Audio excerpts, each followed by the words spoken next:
praise, stop and praise the ancient of days. Teary-eyed with a smiling face, the praise you gave was already ordained. Stop and praise for keeping you in your lane. Give a praise for breaking off them chains. Before you let somebody steal your praise, think about the spirit in which they came. Think about the energy they gave. Is it worth it? Nope, never, no way. Kingdom we broke into a praise dance. I praise y'all for D4 hug daps. Praise Yahweh for the congregation, and I praise him for the angels, the elders, and all their dedication. See this truth, it'll cut you, heal you, it'll make or break you. It's a spiritual walk, it's a spiritual ride. Just don't despise the chastisement when you get chastised. You a son, not a bastard, right? You gon' get chastised. It's a spiritual ride, just vibe. Yeah, just vibe. We gon' ride. All praises to the Most High. When I think of your mercy and all that you've done for me, hey, all I can do is stop and praise ya. When I think of your mercy and all that you've done for me, all I can do is stop and praise ya, praise ya, praise ya. Mercy on you, mercy on me. They say the truth has set you free. See prophecy been fulfilled for real. Now what the deal? We giving praise to the God of Israel. Cause it's real out here. People get killed out here. They robbing still out here. It's getting hard out here. The love of many wax cold from what I hear. But we backed by the Most High, so who shall you feel? You gotta be bold and righteous to live. The flesh is seething and wicked. Sin deceiving is vicious. Repentance needed to fix it. His mercy too exquisite to miss it. Just receive the listen. Let's stick to the mission. Believe and receive his blessing. You see, blessings come from above. None of us deserve it. None of us is worthy. But we praise y'all for his mercy. When I think of your mercy and all that you've done for me, hey, all I can do is stop and praise ya. When I think of your mercy and all that you've done for me, all I can do is stop and praise ya, praise ya, praise ya.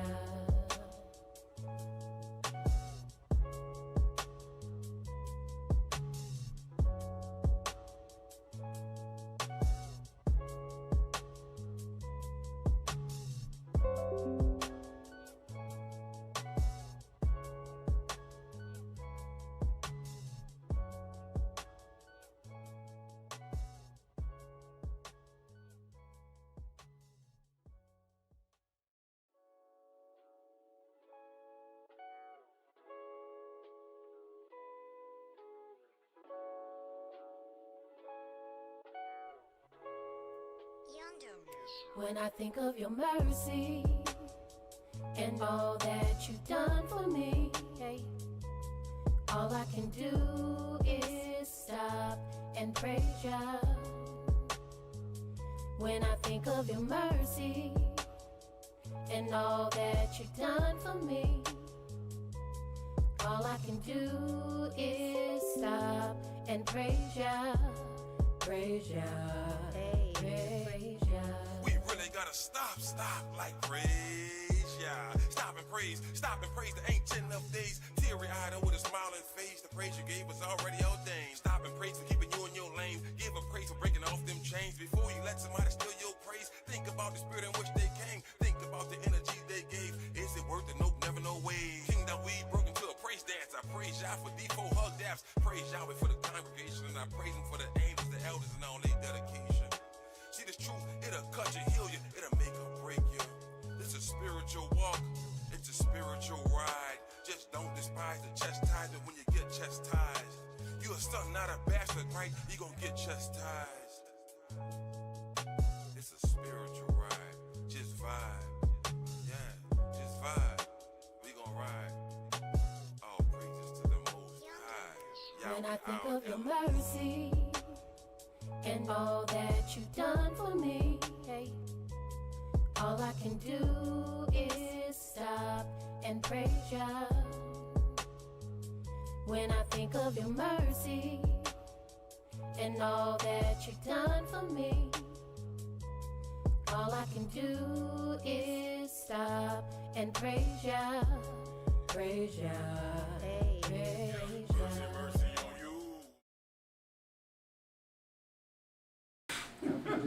you. Shalom Facebook, Shalom YouTube. Welcome to our prophecy class. Today we're in the book of Revelation, chapter 6. But before we get started, does anyone have any questions? Yeah. Came across 2 Timothy chapter 2, verse 14 to 26. And during Sabbath class yesterday, and I was thinking about Proverbs chapter 3, verse 5 and 6 about knowing your own understanding. That's two different. One has nothing to do with the other. Right. So that's the answer. Right. Well, I mean, look at what it says here in verse 26. And that they may recover themselves out of the snare of the devil, who are taken captive by him at his will. That's verse 26. What's that got to do with Proverbs? Maybe it's asking for just confirmation. It has nothing to do with it. Okay. He's talking about the devil here. Proverbs don't talk about the devil. And ain't anything close to it.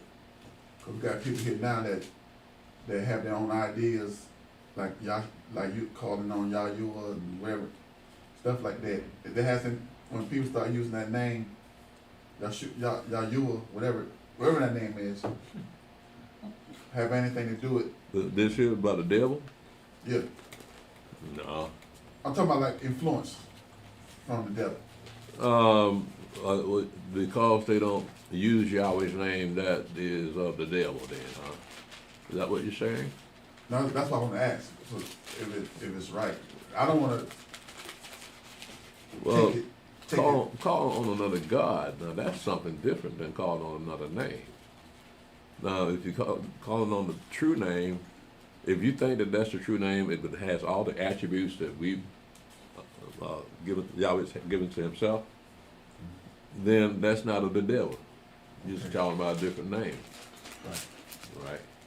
So the devil got you worshiping idols and images. Okay, it's not the same thing. Not the same. Yeah. It's Proverbs is talking about the devil. It's not the same instant that 2 Timothy. He's talking about in Proverbs 7, What did it say? talking about the black woman. Being loud and stubborn. I knew that was it. See, and you want to know why black people hate Trump. Yeah, man. Linebacking off what Brother Elder Joseph is asking. Now, when using a different name, it wouldn't fall under the deception of the devil. Okay, you might be worshiping the same Elohim, but using a different name. Does that fall under deception of the devil because he knows that there's the power in the name? And that name, the other name, doesn't bring the same power. Because like I say, for a couple of years when I first got the Separate Bible, I tried it just to see if the name might, if it made sense. And like I said, my prayers got off and everything got out of whack, so I just used the right name. But I experimented with in my prayers with that name, but that name doesn't have the same power, doesn't have the same weight, you know what I mean? So would that be deception of the devil to where, okay, you used another name, even though Elohim knows you're worshiping him and keeping laws and commandments, but it doesn't have the same power, the same effect, you know, and it can lead you in different ways because, like I said, I see a lot of brothers that do that. There's certain things that they're not doing as far as the Torah goes, but maybe they don't understand, maybe they got that understanding yet, you know, they're just young, whatever, but. Well, let me ask you this. Say, for instance, we're using Yahweh's name, and then there's another camp down the road using Yahweh's name, but they don't do all the things that we do. Right. Is that of the devil? No. Let me read you something here in Zechariah 14. Okay.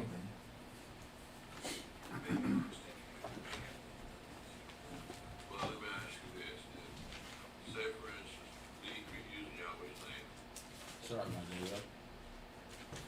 Zechariah 14 and verse 9, it says, and Yahweh shall be king over all the earth, in that day shall there be one Adonai, and his name one. So they had controversy with his name back in these days. So it's no surprise that we have a controversy now. Yeah, so it wasn't, but you can't say that that's of the devil. It's just, as time goes, languages evolve and pronunciations change. So that's what's going on now. If the spirit is still moving them to keep the law and all the rest of the law, the holy days, and the feast days, and all the cleanliness laws, then the name is not the name itself. It's a spirit that's moving them to do it. Okay, but you can't say that's of the devil. Okay. Right? So When the devil, like I say, the devil has you breaking all the commandments and feel no guilt. The devil puts you into the things of the world, right? So the white man's God is the God of the world. So anybody worship him, they are the world. okay, so let's go from Yahweh to Yahshua. Those that using different names for Yahshua, does it still apply the same way? Like with some camps that say Jesus, but they're still keeping the laws and the commandments and keeping the holy days, and you know what I mean? So does that apply the same as you know? Well, you do have the Seventh-day Adventists that do that, right? And that was started by a Gentile woman. So I forgot her name. Helen G. Walker. Helen, yeah.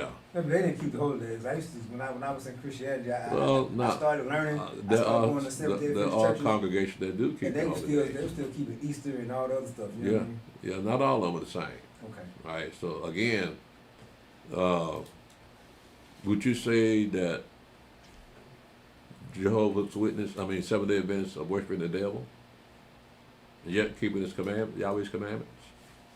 I don't know, because the ones I went to, they weren't. Only thing they kept was the Sabbath. They weren't keeping nothing else. Well, That's my experience. I mean. yeah, I know, but that's just one particular place you were going to, right? I went to a couple of Seventh-day Adventist places.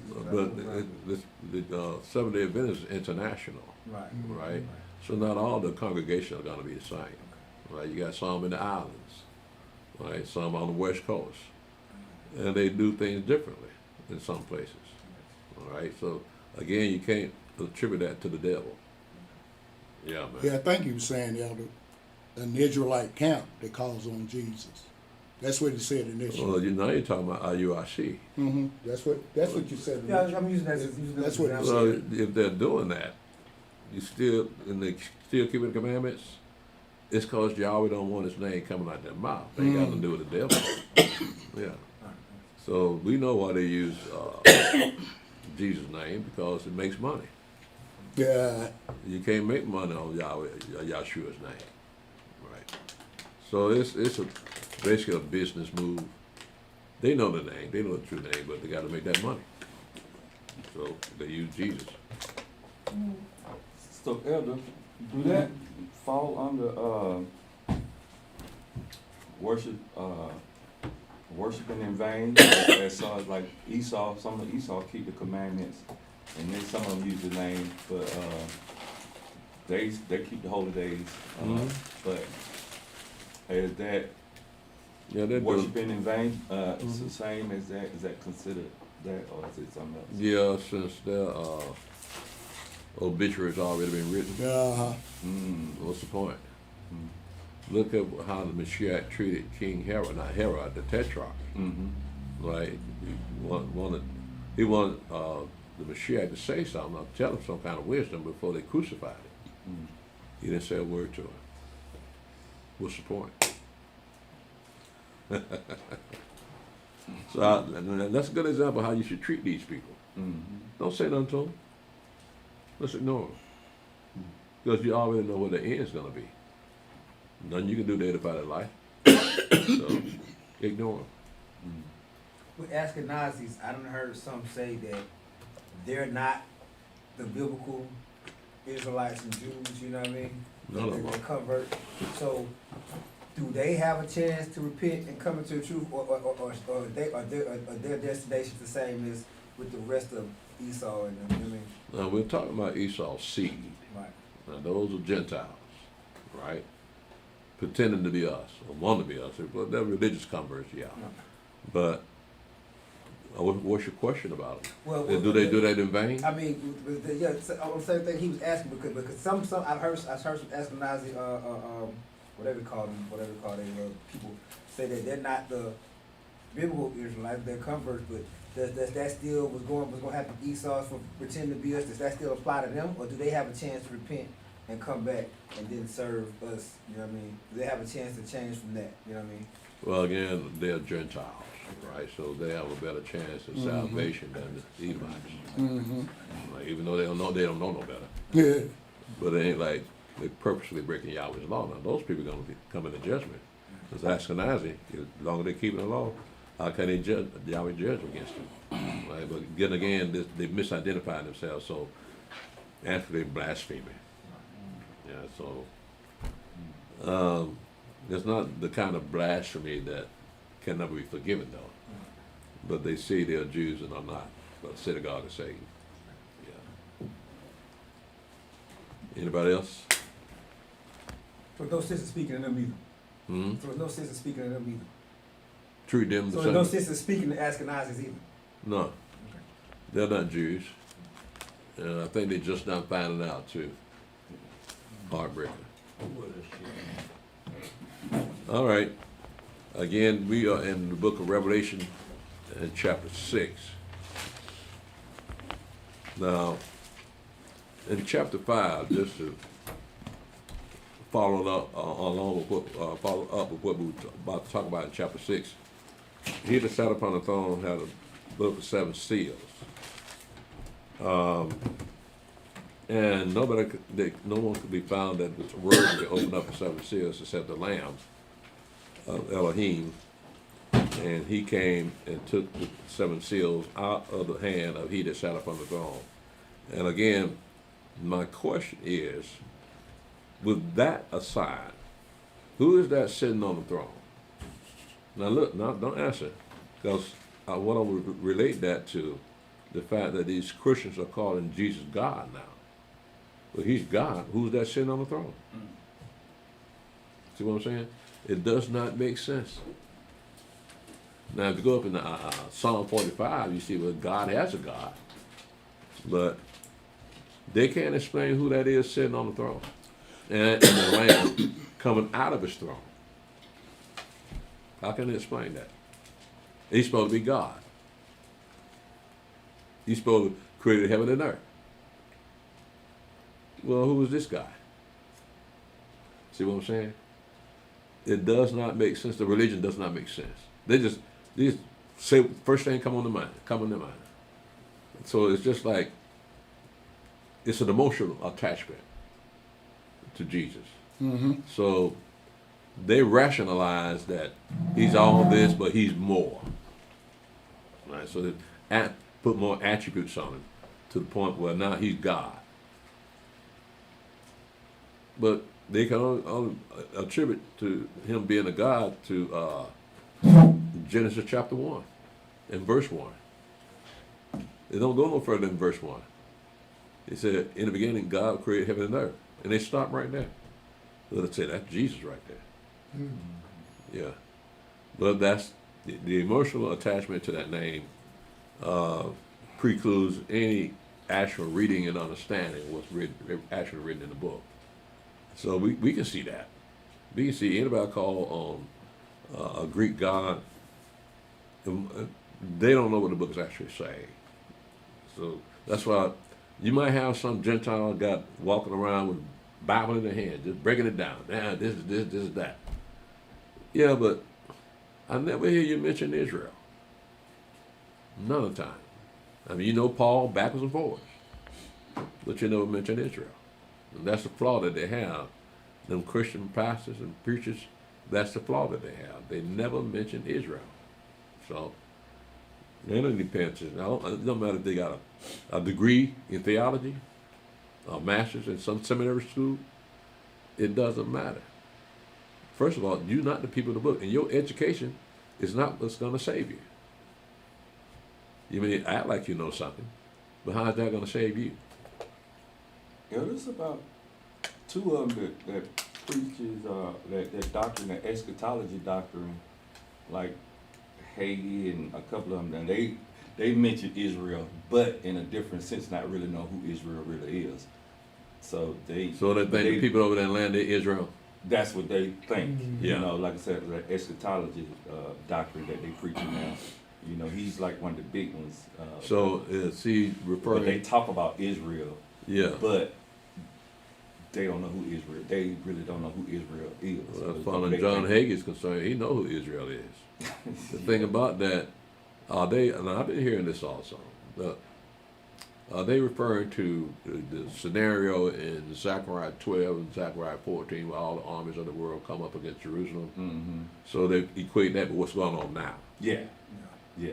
More end-time prophecy You, type. you know what? Yeah. Ozark, maybe you heard that, but John Hagee, he say the Jews. He don't deal with Israel. He say the Jews, we got to protect the Jews. We got to send money. You know, he got this thing going on, send money. He don't say nothing about no Israelites. No, he Not like Israelite. He said Israel. He'll say Israel. He'll say Israelite. the only thing Israel come out of his mouth, he talking about the land. He's not talking about the people. He say the Jews, but it's 11 more tribes. Yeah. Yeah. It's So him. that's Christianity for you. Yeah. Yeah. It was him and Perry Stone. Because I used to listen to Perry Stone back in the day. But when he said something against him, one day, this like 8 years ago, they shut him down. I wonder what happened to him. They shut him down because he said something against Israel, the ones that's over there now. Now, fast forward, he done changed the doctrine. Yeah, he want to make some money. Now he is for them, and he going to the land over there talking about, yeah, we got to do this. But he said something about 8 years ago, and about the Pope, and saying all this, like what we believe, and they shut him down. I don't know what they did to him. They shut him down. That's all of a sudden he disappeared for a second. Yeah. Now he's back. He's back now. Doing like Hagee did eschatology stuff. Yeah, so Well, he want to make that money. Can't talk about the Jews. yeah. They do something to get him scared though. Sometimes they might give them offer they can't refuse. Well, it shows you their power. Yeah. That they can take a Gentile and shut him down. Ain't a damn thing he can do about it. That's right. And these white folks see that. But they won't talk about it. Because they're scared of them Jews. We ain't got nothing to be scared of. They ain't got nothing to shut down. So, Esau, I know what's going to happen to you, buddy. You touch Yahweh's anointed. Yeah. Is there any more questions? Okay, well, let's go ahead and get started. We're at 7. No, chapter 6. Oh, okay, I'm sorry. Revelation, I think my voice is a little better today. Well, we'll praise y'all, Steve. Revelation chapter 6, verse 1. And I saw when the Lamb opened one of the seals, and I heard, as it were the noise of thunder, one of the 4 beasts saying, Come and see. And I saw, and behold, a white horse, and he that sat on him had a bow, and a crown was given unto him, and he went forth conquering and to conquer. Now, there's only one other time that we hear that a beast is talking. That was that ass during the time of Balaam and the children of Israel. The ass talking to the master. Now we got some more beasts talking here. Only difference is the ass is, in numbers, is terrestrial. These beasts are celestial. Okay. Right, so that's the difference.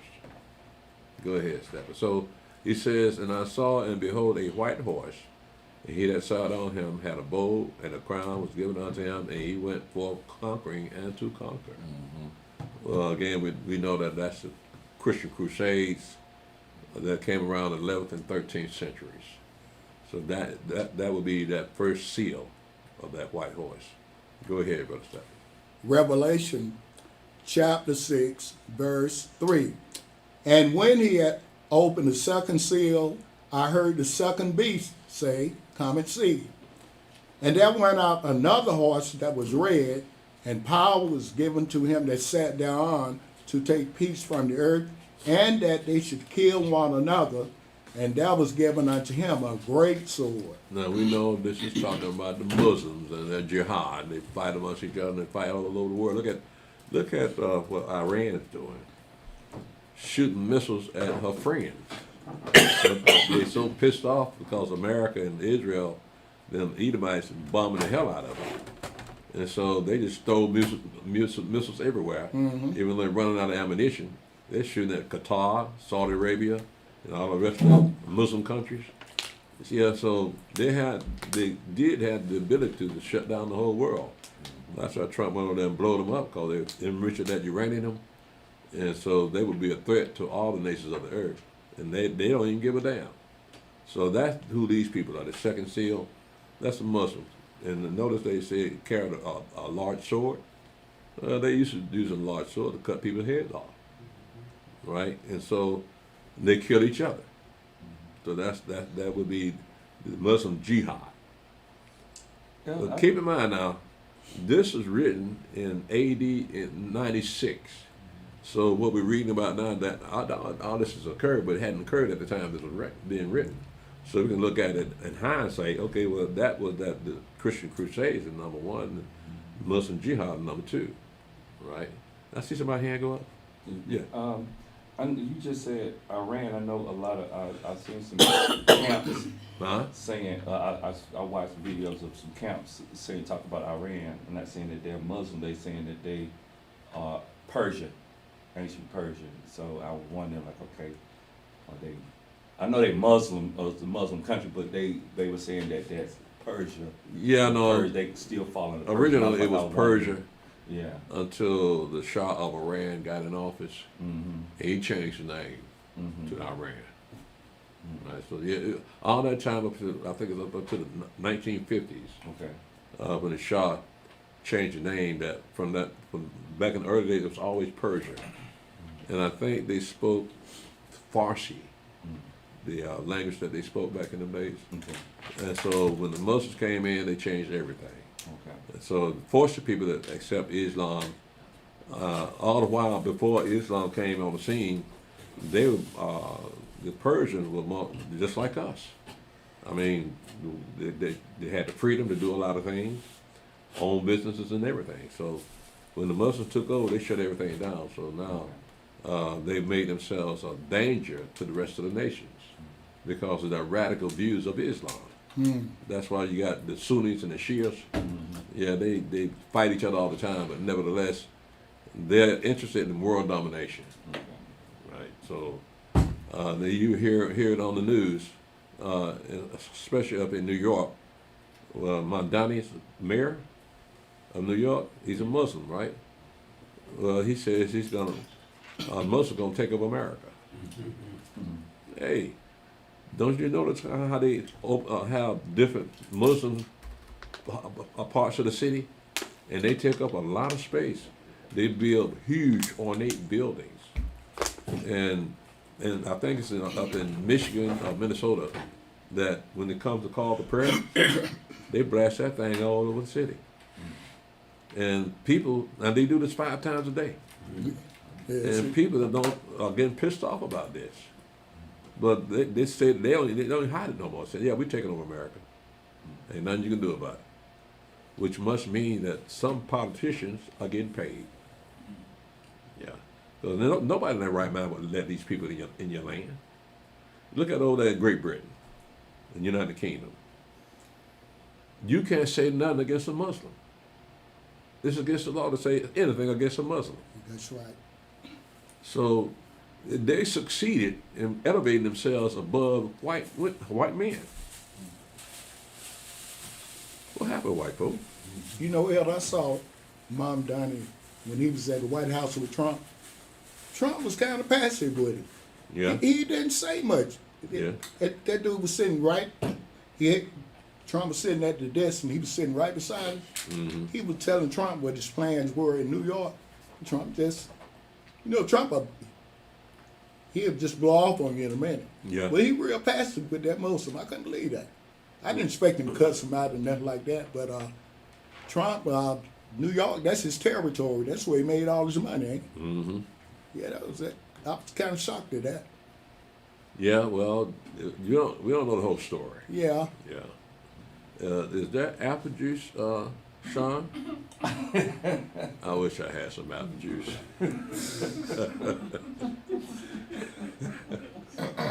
No.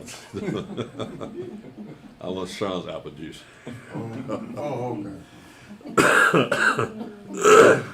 Okay, so you got two of the seals open, right? You got the Crusades and you got the Muslim Jihad. Go ahead, Brother Stephen. Revelation chapter 6, verse 5. And when he had opened the third seal, I heard the third beast say, Come and see. And I beheld, and lo, a black horse, and he that sat on him had a pair of balances in his hand. And I heard a voice in the midst of the four beasts say, A measure of wheat for a penny, and 3 measures of barley for a penny, and see thou hurt not the oil and the wine. The terminology, the words that are used here, seemed a little strange to me. Because I know a penny is not, they didn't call it a penny back in the days, they called it a denarius, right? But still, it says, and 3 measures of barley for a penny. That still looks a little out of balance. Because we discovered that what he's talking about here, first of all, it is European Union. But in verse 6, it says, I heard a voice in the midst of the 4 beasts say, A measure of wheat for a penny, and 3 measures of barley for a penny, and see thou hurt not the oil and the wine. Now, these are famine prices. But the only way you would know that this was famine pricing is you look up that word penny, it has 2 definitions. One is a denarius, and a penny equals out to 10 mules. Mules? 10 mules. So what you, now you can read this, it says a measure of wheat for 10 mules. That's a lot. That's overpriced. And 3 measures of barley for 10 mules. And a barley, animals, you got, these are animals, and you trade that in for a measure of barley. Again, those are famine prices. So overpaying a whole lot because of the shortage of supply and demand. And so that now it makes sense. It balances out that you're overpaying for stuff you didn't overpay for. So again, it'd be a time kind of like what we're in now. All the prices going up. Mm-hmm. Yeah, we don't know when this thing gonna revert to normal. It may not. It may. I mean, it may grow and grow and grow, man, until you can't control it. Yeah. But when it says hurt not the oil and wine, that means the wine price is not going up. Yeah. Wine price is gonna stay low. They're going up now. I'm saying like it means if people drink their problems away, like the wine stay low. So it said hurt not the oil and wine. When I read that, it's like the wine price is not gonna go up. The wine is more symbolic of religion, Okay. right? What do you say? No, I said religious doctrine. Oh, okay, yeah. So as far as that's concerned, when he says the wine, it's not talking about actual wine. It's talking about religion. If you remember in Isaiah 29,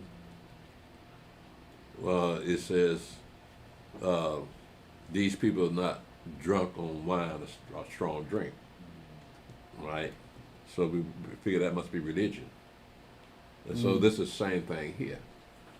This wine is referring to religion. Okay? Go ahead, Brother Shepard. Revelation chapter 6. Religious doctrine. Forgive me, go ahead. Revelation chapter 6, verse 7.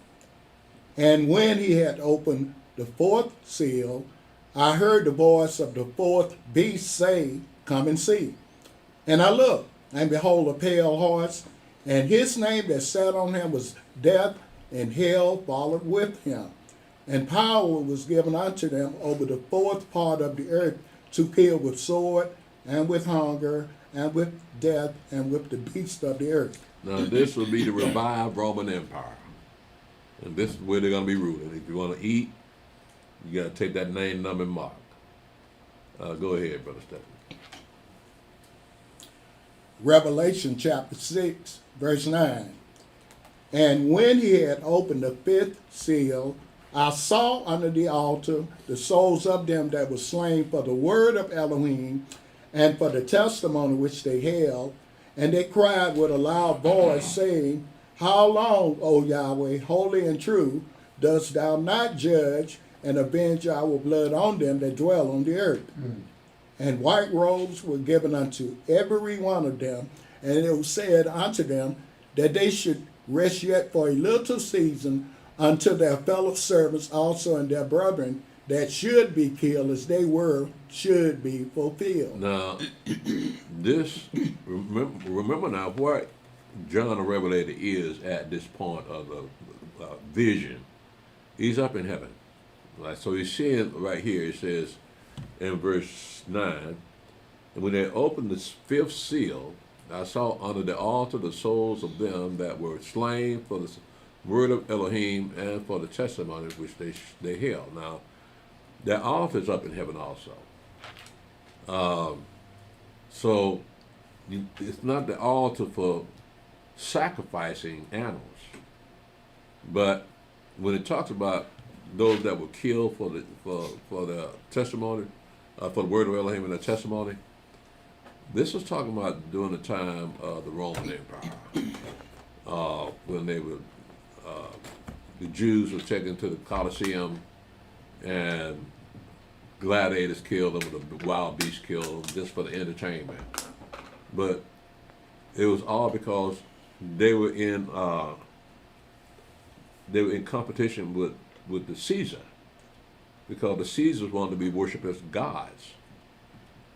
So they were worshiping Yahweh, and so these people were slain because of the word of Elohim, and so it's not bodies up there. This is talking about blood. Blood is the life of all flesh, right? So we look at Cain and Abel. Yahweh asked Cain, "Where's your brother?" He said, "Am I my brother's keeper?" He said, "I heard his voice out of the dirt of the ground." So the blood is alive. And still, it's talking. Yahweh hear the blood talking. So this is the blood around the altar up in heaven. It's still alive. And so that blood up in heaven is saying, how long will it be before you take vengeance on those that slew us, right? And then he says here, in verse 11, and white robes were given unto every one of them, and it was said unto them that they should rest there for a little while, season, unto their fellow servants also and their brethren that should be killed as they were, should be fulfilled. So he said, it's some more y'all gonna die. But you're looking at the 9 tribes that are still scattered around the world. They're gonna be under that one world order, right? So their life gonna be a prey for them. So those are the ones that are gonna die. They're gonna be fulfilled. That's gonna die. But as far as we're concerned, the house of Judah out there in that wilderness, there's going to be a lot of people dying out there. Mm-hmm. But it won't be for the same reason. It'll be for the reason of being rebellious and transgressing. So as far as the resurrection is concerned, those people that die under that beast, they're probably raised back up. But those people that die in that wilderness, it don't look good. And even the ones that take the name, number, mark, they're not going to be raised back up. So the people in the wilderness are not going to be raised back up because they died for their own iniquities. These people died because they were under that one world order. That's a great tribulation they were under. Mm-hmm. They refused to take that name, number, mark. They refused to worship that beast, that man. And so they died for the cause. So y'all was going to raise them back. With the white robe be symbolic as well? Yeah, righteousness. Righteousness? Because I know you're saying that the soul means the blood, right? So right. When he get on the white robe, that means just righteousness. Right. Remember, I think Zach mentioned that in the wedding feast class yesterday. Mm-hmm. Yeah.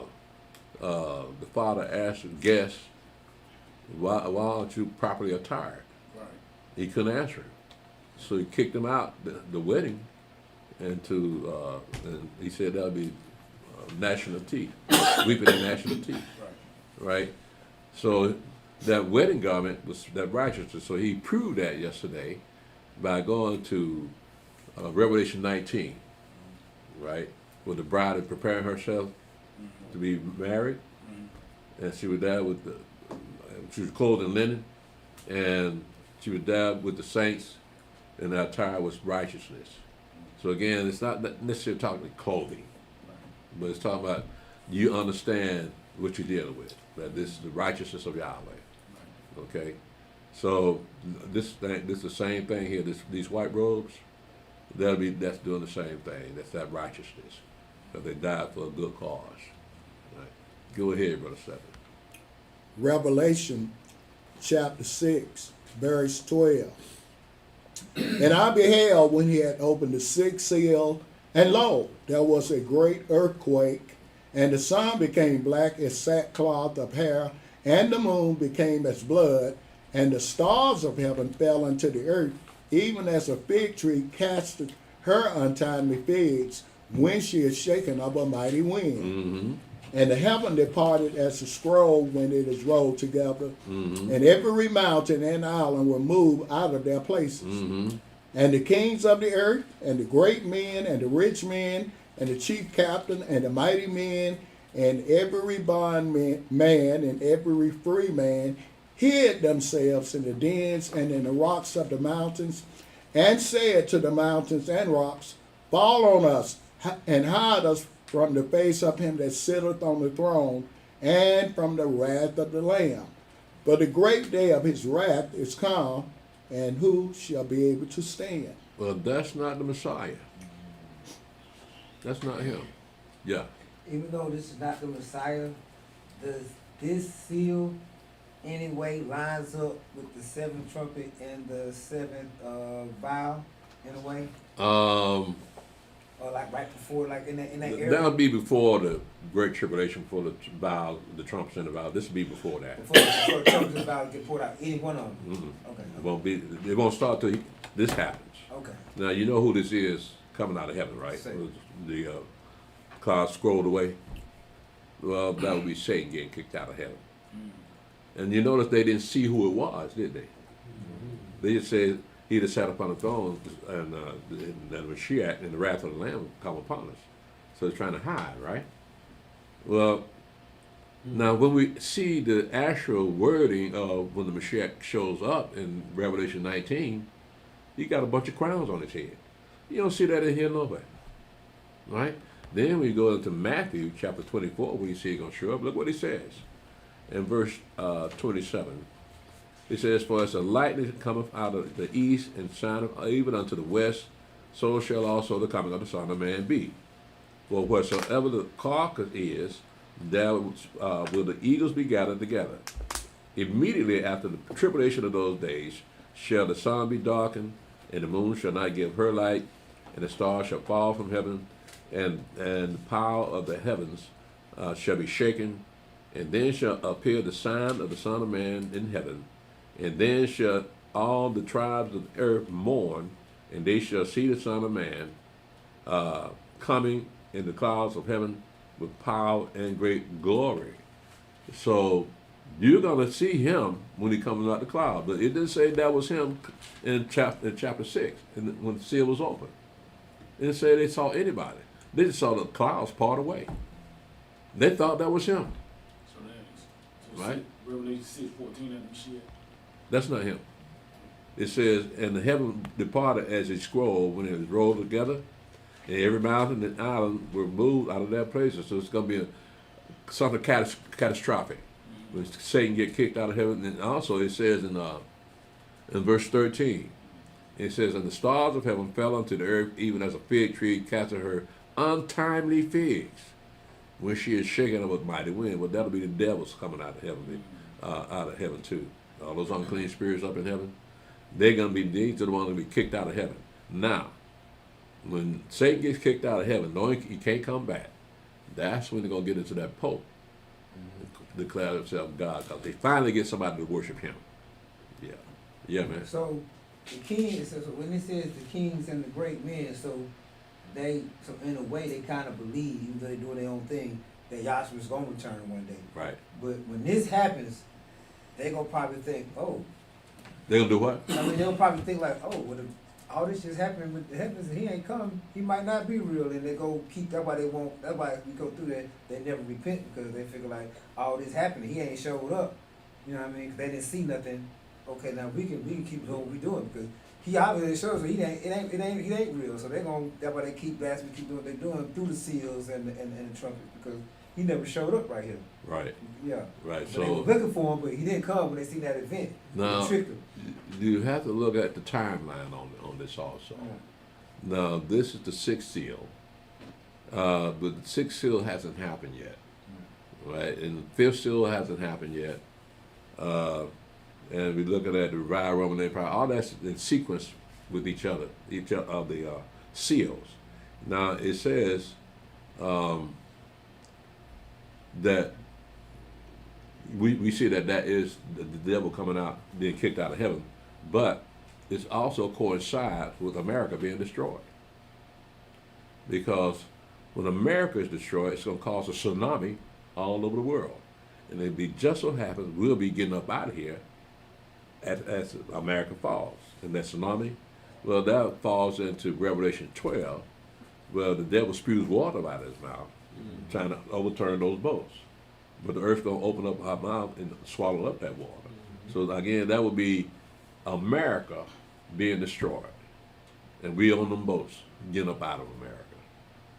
It's going to shake the whole world. Right, so I'm looking at the timeline on this thing here. So you got the 7 years, 3.5 years of Great Tribulation cannot start until Satan get kicked out of heaven for good. And he come and dwell upon a man so that people can worship him as a God. That's why he gonna look like he can do all those great miracles, cause fire to come out of the sky. So, but that's Satan.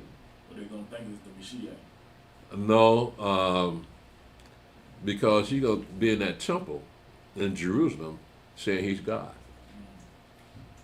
Right? So, being that he's God, then the way Christians think, they look at him, well, that's the Antichrist right there. But that's not what the book calls her. It calls him the false prophet. So, being a false prophet, it makes more sense calling him the false prophet because of the great miracles he's going to be doing. Right?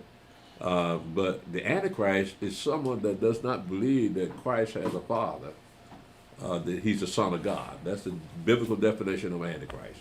But they want to tie that thing to damn near the devil himself. The Antichrist is coming. The Antichrist is coming.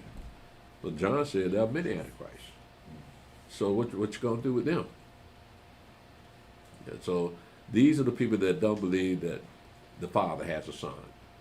That's a classic definition of Antichrist. You know, when you talk to Christians, based on the two things come out of their mouth, do you believe in the Trinity? And do you think the Antichrist is coming? Really? Yeah. They talk about the Antichrist. And I'm like, who are you talking about? Yeah. Well, They putting that like on singular. He, the Antichrist. Yeah. He got a title. He's the Antichrist. Yeah. Yeah, Elder, so Satan gonna get into the Pope. That's we gonna go over there and say he's God. Mm-hmm. Where will the imposters be at then? Will they still be in the land then? Who? The imposters. Imposters? Our brother, yeah. Yeah, they'll be under that one world order. So But they'll be in under- cahoots with the Catholic Church Okay, and Moab and Ammon. okay. Cause Right. I'm wondering, cause me and Deep was talking the other day. Them people strange, cause that they got them like a new oil field or something over there that they didn't opened up. And What, in what Israel? They named it, yeah. Oh, They named it Leviathan. I mean, like, I'm if, sure they were if these I'm people sure look they at what the book is saying and what these people is saying, they would know they can't be the people. Why would Israel name something Leviathan? Yeah. That don't make sense. That ain't Israel. I hear you, man. Exactly. What's going on now? I don't know. This is what I'm seeing. It looks like when we come out that wilderness, it looks like it's gonna be more Muslims in the land. Like they might not technically be in the land at that time. You know what I mean? We have to see what go on the next few weeks. You know, especially when Juma gets over with. You know, because they finna really go ham when I feel they go ham when Juma's over with. Not Juma. Ramadan's It's over. already over with. Huh? It's over. It's over with. It was over with. Thursday night. Okay. Yeah. So, but with that being done, like it seems like it's gonna be more Muslims in the land, because there's a lot of them they're doing right now in the land that even if they still there, we still gonna have to fight a lot of Muslims too. That when we go to take the land, it's like there's a lot of them there now. It's not like there might be more because they tearing Israel. They tearing that part where the apostles. They're tearing them apart right now. You know what I mean? So it's like it's gonna be. I just see the way I'm looking at it going. It seems like we're gonna have to deal with more Muslims than with them. There The whole Mount Olives is all Muslim. You know what I mean? there are nearly 3 billion Christians in the earth. It's not about 1.8 billion Muslims. But they're the Antichrist. So they're not going to be in the kingdom anyway. They might be the military arm of the Catholic Church to enforce the name, number, mark. If you don't take the name, number, mark, they're going to kill you. Right? So they're going to be in that one world order in the capacity of enforcing that one world order law. Because they both get what they want. The Muslims finally get world domination along with the Pope. That's what it's been its goal all along too. So they're working hand in hand with each other, right? So, but after the Mashiach returns, all the Muslims are going to die. They won't be part of the kingdom, right? So they got the role to play, and so we know what the end is going to be. It's not going to be any religious people in the land, especially Islam. That's going to be gone. Did you have your hand up, Yes, man? sir. Then at one point when one of those popes passed or was retired something, they was talking about replacing him with a cardinal that practiced Islam. What did you say? He said when one of the popes passed, he was asking you, they had Bury him in what? they had a cardinal that wanted to Practice Islam. practice Islam. Cost of what? And when one of the popes Yeah, passed, they had mentioned him as being the next pope, but he was Christian and Islam. What pope was this? I didn't forget his name. He was a black guy from Africa. Oh. You remember what Was I'm this a talking guy about? that they had on the short list being the new pope? Yeah. And he backed out of it too, right? Yeah. So he believed in Islam and Catholicism? Yeah. That's what I was.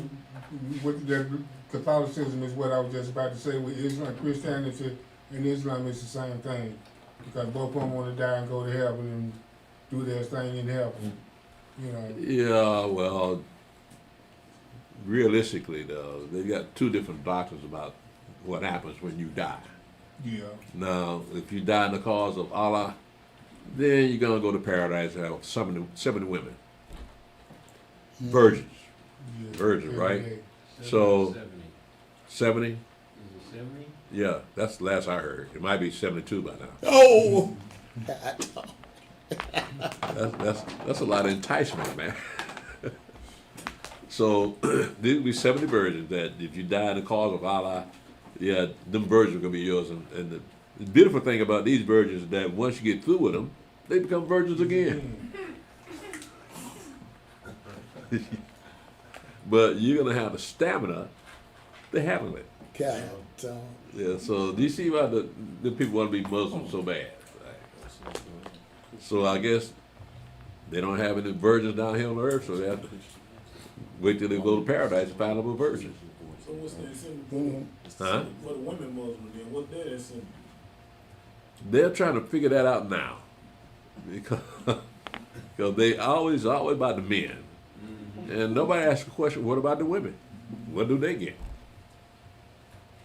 I ain't heard a straight answer yet. And so all I know is about the men gonna have 70 virgins and live in paradise.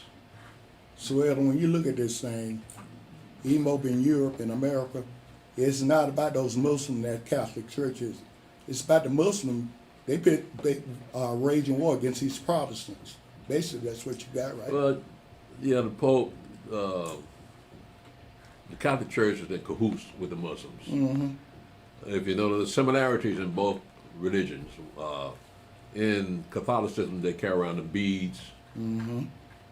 The Muslims do the same thing. So, and plus you got, I forgot the name of that church in one a land of the Muslims, but it's a Catholic church. And Okay. they respect it. Okay. Right? And then when the Pope has some great gathering, he always invite the Muslims along. Mm-hmm. You ever notice all the Muslims show up at the Catholic Church? Mm-hmm. Muslims come out of the Catholics. Mm-hmm. Right. Yeah. They're So that is a relationship then Yeah, right. within Islam and the Catholic Church.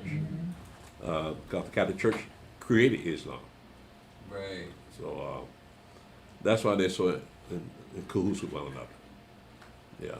I saw Pope John when he was, I guess I want to use it, inaugurated or whatever. They had Muslims in a circle around that man. Right. You'd think the Jesuits would have been around, but they had Muslims around him. Same thing with this last Pope. What's his name? Pope Francis. Francis, yeah.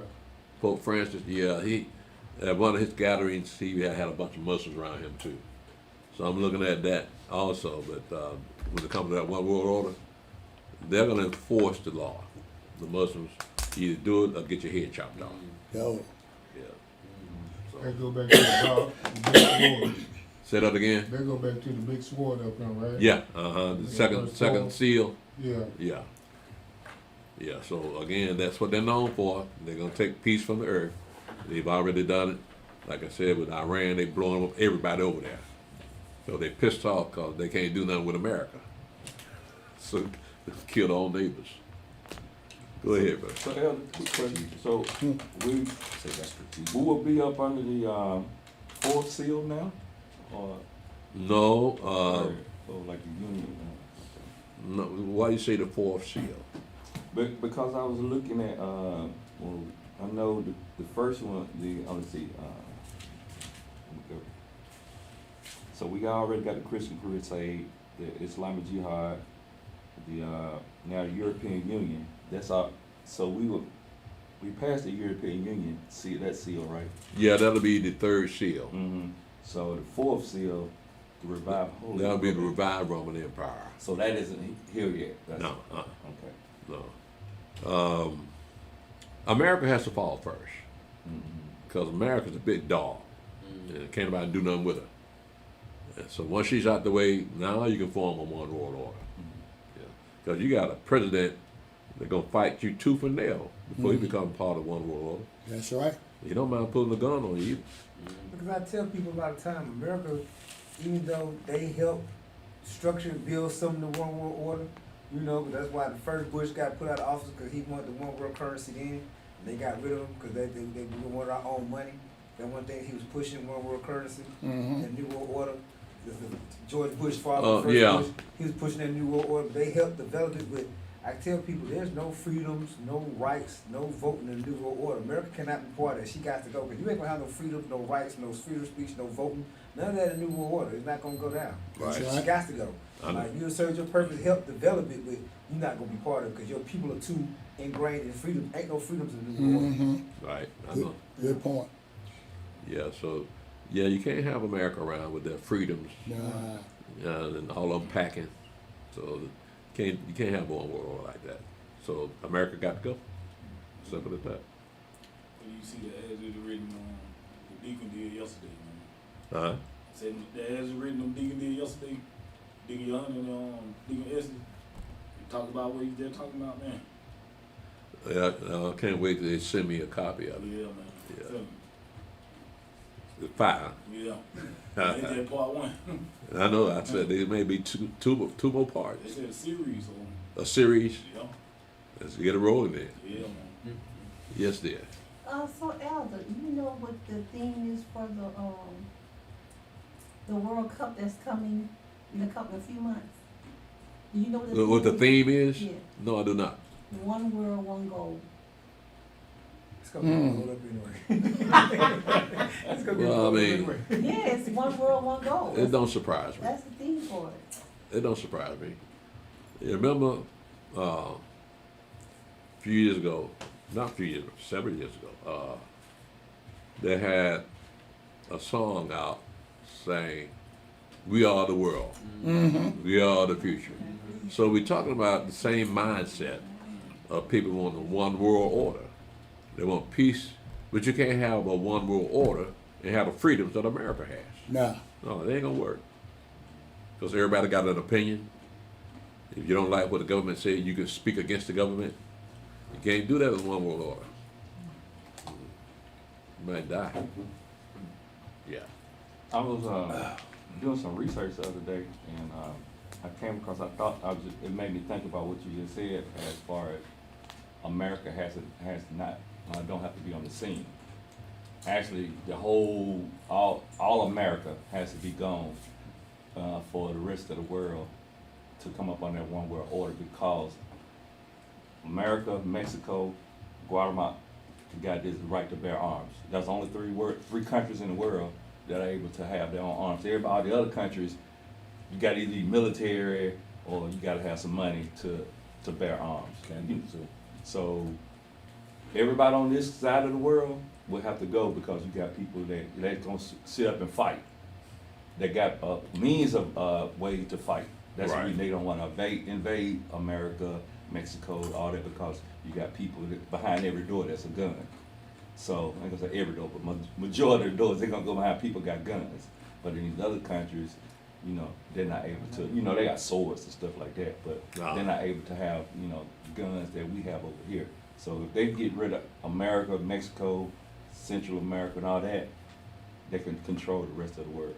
Well, once the trumpets and the vials are poured out during 3.5 years, that's going to be the signal to the end of America and South America. So that's why we got to get up. That's another reason we got to get up out of here.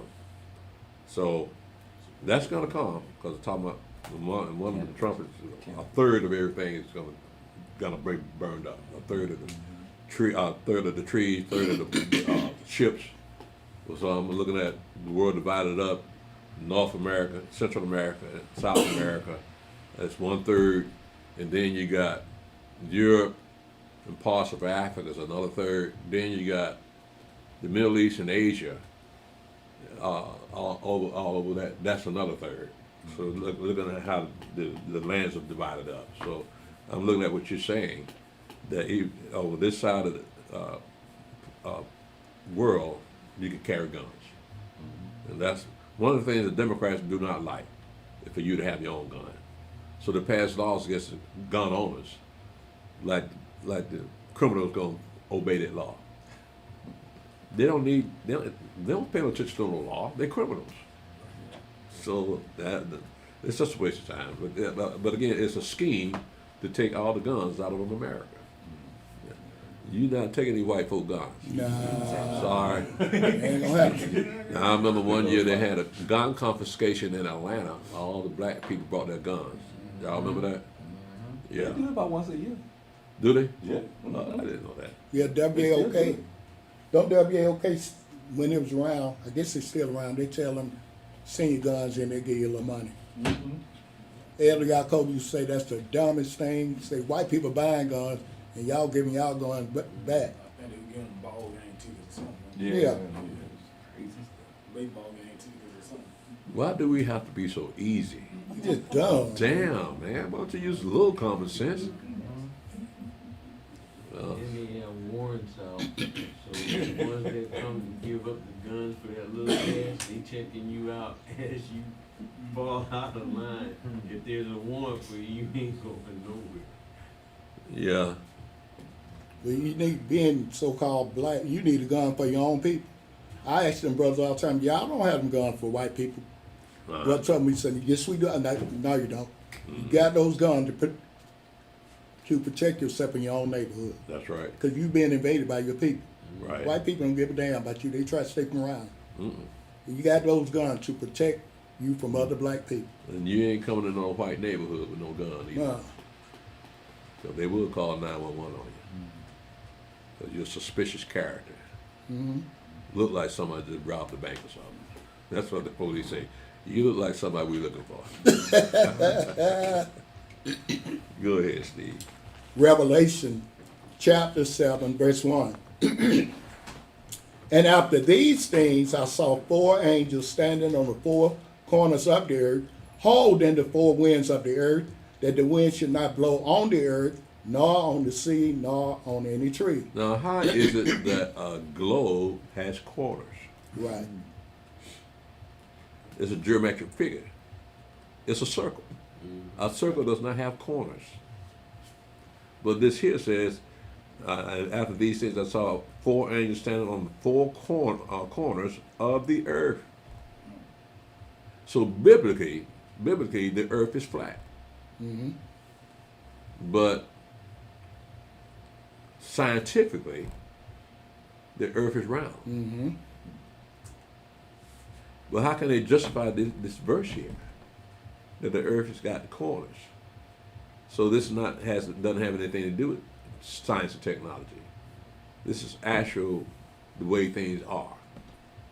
But people don't want to accept it because they've been lied to for so long. It just seems natural to believe that the earth is round. Then you got it's being reinforced by these space shows and TV shows about outer space, and they're always looking back at the earth, that the earth is round.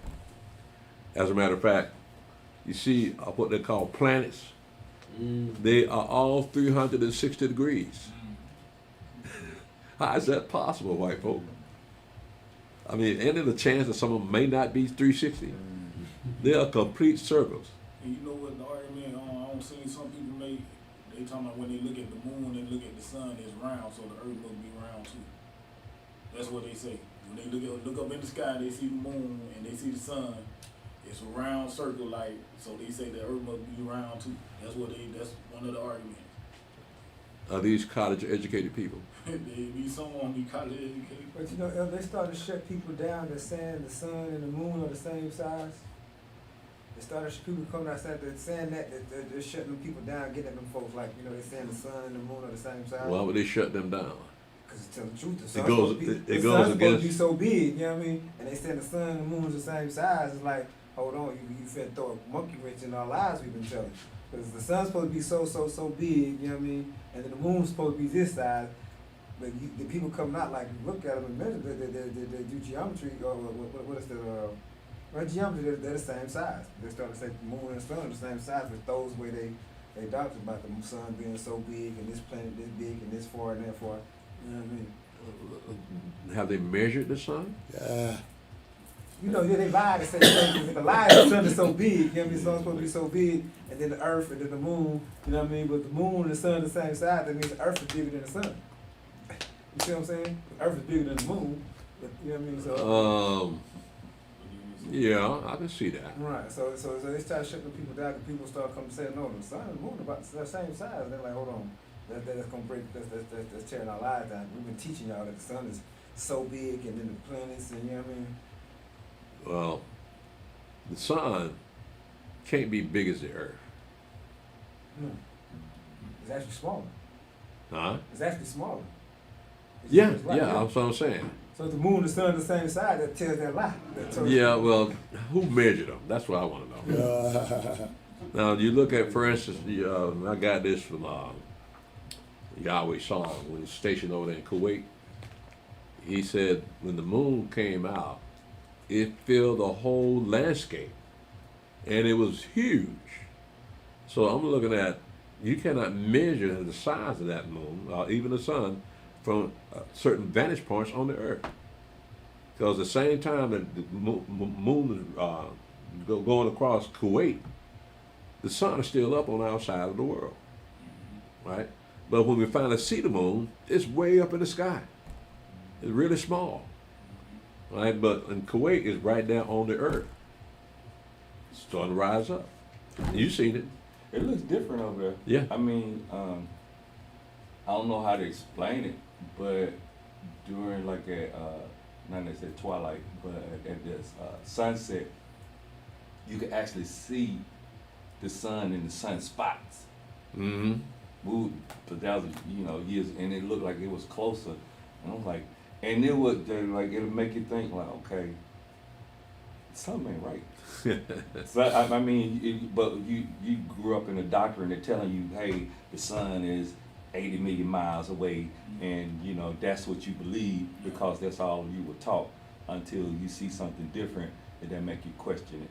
So when they already tell you the sun is this big and it weighs this much. So that's what they tell you. They already got a measurement of what the sun is and how big it is and how much it weighs because it's made out of helium. But I digress. I'm just saying, yeah, it's a science to it. They got a science to lie. Now these are white people, right? Oh yeah. Well, they that is truth. a science to lie. You better believe it. But that's what they say though, because the sun and the moon is round, the earth must be round too. Yeah. That's what they say. Why is that reflective on the other? I mean, just because the sun and the moon may be round, but what does that mean for the earth? How do they know the earth is round? That's what they use. Someone say that. Nah, man, this whole world been corrupted, bro. Everything's a lie. But nevertheless, the moon. Now they say that the moon is close to 300,000 miles away, right? I think it's about 285,000 miles away. Now you remember back in 1969 when they first went to the moon. How long did it take for them to get there? Was it months or something? I'm thinking it might have been a month. A month? Yeah. So it takes you a month to fly 280,000 miles. Something wrong with the calculation. Right. Right. This is back in 1969, right? So the technology wasn't cutting edge technology back compared to today. So, for instance, they went to the moon and they came back. And somebody was left on the moon to videotape them leaving.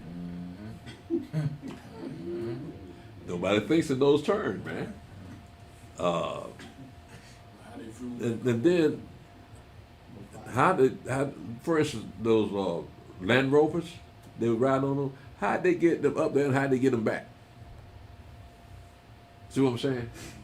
So it was a con game from the very beginning. How they get the gas to come back? Yeah. Where they get all their gas from? They had to take Yeah. How'd they get back? Then they run out of gas when they got there? Or did they think about that at all? They had Teslas. Oh. Yeah, man, yeah, they had Teslas back then. Yeah, they did tell us about it. Yeah, that's what secret Teslas, I guess. Tell us nothing. You said that 280,000 miles? I think it is. If you Google it, you might find it, but yeah. How much fuel that would take to go that far? Yeah, and then come back. Yeah, that's all. Yeah. That's over half. Because they need rocket boosters to send. They have 2 rockets on the side, then to leave this atmosphere, and then once you get there, you're gonna have to return. So you need 2 more rockets, but you don't have but 1 ship. Cause the boosters drop off. Yeah, the That's boosters what they drop show off, us. 'cause The you need a boosters booster to drop get off, up, yeah. and it is just the ship. So how do they boost off from? Yeah, from where? One more question about that is, haven't we been taught that the space is a vacuum? Well, how did fire catch on fire in space? How they ignite them engines? But you know what else? What's that thing William Shatner played in? Star Trek? They already had your mind tuned with that. That's what I'm saying. Lost in Space and Star Trek. So Yeah. when they pulled that gun, they didn't have no problem letting people believe. People's mind was already on it. Right. Right. So And then, like you said, John F. Kennedy, he said that, well, he was in office, 2 years, right? shortest term for president, he said, we got to beat the Russians to the moon. Yeah. They had that thing in minds of people. Yeah. They knew they couldn't do it, so they came up with that lie. It was a big lie too, because some folk actually believe my white folk been to the moon. And then the president of America called them up about how they was up there. So, and one know the latest signal that they talk about like they stood next to each other. And that right there is the only thing that make people start really thinking, they really believe they've been to the moon. Like, Yeah. well, hold on. With these cell phones, you got nowadays, you drive around lose signal, how did he call the moon from a landline? That makes people start to think, but you know, Yeah. they believe in the moon, but you know, it's like they still believe, but that makes them, that's the only thing that makes them think that a landline. How do you Yeah. call the moon from a landline? Yeah. So the president was in on it too. They all in on it. You know, Hollywood always come out with something to let you know that they were lying when they came out with Apollo 13, the movie with O.J. Simpson in it. Yeah. And it was based on them faking the moon landing. Oh yeah. I'm surprised y'all know the elder. That movie came out in the 70s. I was watching movies in the Yeah, 70s. it was Apollo 13 was about them faking the moon landing, and they tried to act like they died, and they kept the guys from hiding. But the one of the dudes got away, and he ended up telling that the moon landing was fake, and they was trying to keep it undercover through the whole movie about the deal that the moon landing was fake. They did it somewhere in Arizona, and yeah. So No. yeah, so but Hollywood always throw something out there to let you see, hey, some of this stuff is fake. You know? Yeah. You look at that thing, this is a different subject, but remember they had that movie, 24 Hours, Yeah. about the black president. They probably was grooming Obama back then. Everybody saying they go home and watch it. What's his name? Dennis Haber, the one that played in the picture, Waiting to Exhale. Okay, well, he was a black president, right? So they had in mind that it was going to be a black president coming along. And here come Obama out of nowhere. I guess they were preparing you. Yeah. Yeah. Like y'all say that word grooming, they was grooming Obama probably back then. Yeah. Yeah, man. You don't see what's all going on with these white folks. No. And you don't want to know. You don't want to know. Yeah, they're getting to the point now where a lot of people don't even want to hear it. No. Because it's so corrupt, so wicked, man, that you just let Yahweh handle that thing, man. He see them. He see what they're doing. But go ahead, Brother Stephen. Pick it up and go for one again. Revelation chapter 7, verse 1. And after these things I saw 4 angels standing on the 4 corners of the earth, holding the 4 winds of the earth, that the wind should not blow on the earth, nor on the sea, nor on any tree. Mm-hmm. And I saw another angel ascending from the east, having the seal of the living Elohim. And he cried with a loud voice to the 4 angels, to whom it was given to hurt the earth and the sea, saying, hurt not the earth, neither the sea, nor the trees, till we have sealed the servants of our Elohim in their foreheads. I wonder what them Christians say about this. How do they reconcile their Christianity with this verse here? It says, saying, hurt not the earth, neither the sea, nor the tree, till we have sealed the servants of our Elohim in their foreheads. Well, who is his servants? Let's see. Go ahead, Brother Stephen. Revelation chapter 7, verse 4. And I heard the number of them which were sealed, and there were sealed 144,000 of all the tribes of the children of Israel. It didn't say Christians, it didn't say Muslims, it didn't say Jews. It says all 12 tribes. All these men of the 12 tribes of Israel, they all going to have the Father's name sealed in their forehead. So they guarantee nothing's ever going to happen to them. They don't know who they are, but whoever they are, between now and when Mashiach returns, sets up the kingdom, nothing's going to hurt them. They're not going to die. They're going to be still alive when he shows up. But again, we don't know who they are. And they probably don't know who they are. Or they know who they are, but they're not telling nobody. Now that would make sense, wouldn't it? They know who they are, but they won't tell nobody.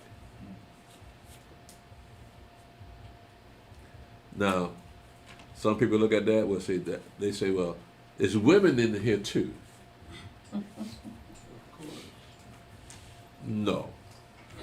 See, you've been in America too long. You think you equal to a man. No, these are all men.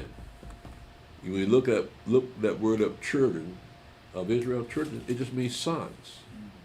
It doesn't say sons and daughters.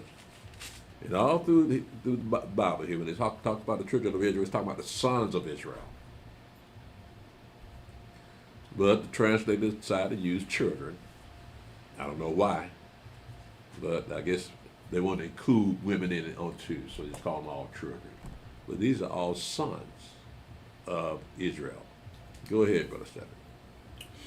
Revelation chapter 7, verse 5. Of the tribe of Yehudah were sealed 12,000. Of the tribe of Reuben were sealed 12,000. Of the tribe of Gad were sealed 12,000. Of the tribe of Asher were sealed 12,000. Of the tribe of Naphtali were sealed 12,000. Of the tribe of Manasseh were sealed 12,000. Of the tribe of Simeon were sealed 12,000. Of the tribe of Levi were sealed 12,000. Of the tribe of Issachar were sealed 12,000. Of the tribe of Zebulun were sealed 12,000. Of the tribe of Joseph were sealed 12,000. Of the tribe of Benjamin were sealed 12,000. Now, of course, there's something wrong with this lineup, isn't it? Mm-hmm. You see what's wrong with it, Sister Eve?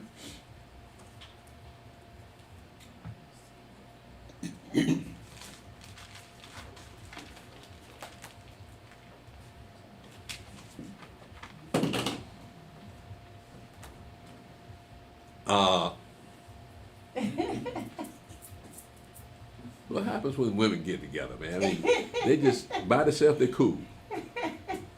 But when the two of them in one room together, and one of them facing the problem, the other gonna help them out. Shoot, Eve, all that she should know. She was before the children of Israel. She ought to know. She should know that. Straight out of the garden, Steve. Yeah, right. Oh yeah. You told him. You see anything wrong with the lineup, Sister Eve? Ephraim and Manasseh. The 12 tribes of Israel here. Do you see any problem with these names that they give? I was saying verse 6 was supposed to be, I want to say Ephraim? Huh? Ephraim? Ephraim Is that Ephraim and in verse 6? Yes. It said the tribe of, which one? Asher or Naphtali or Manasseh? Which one of them is supposed to be Ephraim? It says Manasseh? Manasseh? Yes. Well, that is Ephraim's brother. But how can Manasseh have, even Ephraim, be part of this, and Joseph is already in the lineup too? I know you know. Help out. It'll be Dan. Huh? It'll be Dan. Dan's not in there, is it? Correct. It should be in place where Manasseh is, shouldn't it? Yes. Yeah. Okay. I just want to make sure people are learning, retain what they got. So we see the obvious error in the translation of this, in that they left out one of the tribes of Israel that was sealed. Now we proved that there was a mistake by going up into Ezekiel chapter 48 and talk about the city of Jerusalem with the names of the 12 tribes of Israel on each of the gates. So one of those gates does have Dan's name on it. So they left Dan's name out of the lineup. So I had to put that on the translators, because anybody of the children of Israel would know that that's not right. And Christianity says that the reason why Dan's not there because Antichrist is coming out of the tribe of Dan. Oh, man. That's what they say. Yeah. Yeah. Esau said the same, the guy that worked with me, he studied Judaism, and he said that the reason Dan is not in there because they were doing a lot of idol worshiping, and that's the reason they were left out. So yeah. You Steve, you know who I'm talking about. Well, no, I mean, they got Judaism. They You got say that. Dan in the book of Judges, Jerry. and they took an ephah and the idols of Michael, right? And they started worshiping the ephah and the idols up until the time that the Syrians took them out of the land. So they were breaking the law way before they got taken out of the land. But that's what they're doing. They were worshiping idols, Dan. So, but again, they are the children of Israel. So they're not going to leave one of the children out just because most of the 9 tribes are worshiping idols anyway. So then you got Ahab and Jezebel's false prophets. So they was out on that limb anyway. Well, could nothing happen to Dan because Yaakov blessed all them boys, right? Mm-hmm. If he bless them, why is Dan's name would be omitted no more than the redactment? He made a mistake. Yeah. It's just like, what tribe it was that almost got wiped out? Benjamin? That almost got wiped out? And he always said, no, I mean, at least you wipe out the tribe of Benjamin or something like that. Had to go get them So why women, would you you're allow right. Dan not to be there then? You know what I mean? Yeah. I like the way they repopulated. Yeah, so you don't have to worry about a thing, just grab it and go. Right. Grab it and go. That's right. We on the internet, bro. I may have children on here, bro. I gotta be careful. But go ahead, Brother Stephen. Revelation chapter 7, verse 9. After this I beheld, and lo, a great multitude, which no man could number, of all nations and kindreds and people and tongues, stood before the throne and before the Lamb, clothed with white robes and palms in their hands, and cried with a loud voice, saying, Salvation to our Elohim, which sitteth upon the throne, and unto the Lamb. And all the angels stood round about the throne, and about the elders, and the 4 beasts, and fell before the throne on their faces, and worshiped Elohim, saying, Amen. Blessing and glory, and wisdom, and thanksgiving, and honor, and power, and might be unto our Elohim forever and ever. Amen. And one of the elders answered, saying unto me, What are these which are arrayed in white robes, and whence came they? And I said unto him, Sir, thou knowest. And he said to me, These are they which came out of great tribulation, and have washed their robes, and made them white in the blood of the Lamb. Therefore are they before the throne of Elohim, and serve him day and night in his temple. And he that sitteth on the throne shall dwell among them. Verse 16. They shall hunger no more, neither thirst any more, neither shall the sun light on them, nor any heat. But the Lamb which is in the midst of the throne shall feed them, and shall lead them unto living fountains of waters, and Elohim shall wipe away all tears from their eyes. So we're looking at all these people that got saved in that great tribulation. That they did not die. So a multitude of people, not necessarily just particular people, just a multitude of different nations upon the earth that came through that great tribulation. What it's saying here, if you notice, in verse 15 it says, Therefore are they before the throne of Elohim, and serve him day and night in his temple. And he that sitteth on the throne shall dwell among them. Now, this has to be during the time, the 1,000 years of the Mashiach's kingdom. Because on that new heaven and new earth, there will be no temple. It'll be the new city of Jerusalem, but there will be no temple on that new earth. This here says there's a temple. they're going to serve him in that temple, right? And it says, they shall no more, they shall hunger no more, neither thirst anymore, neither shall the sun light on them, nor any heat. Now, that scenario is on the new earth. When the new earth, heaven and new earth were created, it said the sun, the city ain't gonna have no need for the sun, right? Well, that's what that sounds like right here. So it's going from the 1,000-year reign of the Mashiach to that new heaven and new earth. And the Lamb which is in the midst of the throne shall feed them and shall lead them unto living water, fountains of waters, and Elohim shall wipe away all tears from their eyes. So that fountain of living waters is on the new earth. And also he's going to wipe away all tears. That's on the new earth also. So we're talking about two different scenarios, and that you got people coming out of the Great Tribulation, and then those that come out of that Great Tribulation will be in that 1,000-year reign of the Mashiach. But he's going to lead them to that new earth, that new heaven and new earth. So again, we got two different visions in the same chapter here of that new heaven and that new earth. Let me see here. Do I want to get started on this? Yeah, let's try it. Let's just at least do chapter 8. Revelation chapter 8, verse 1.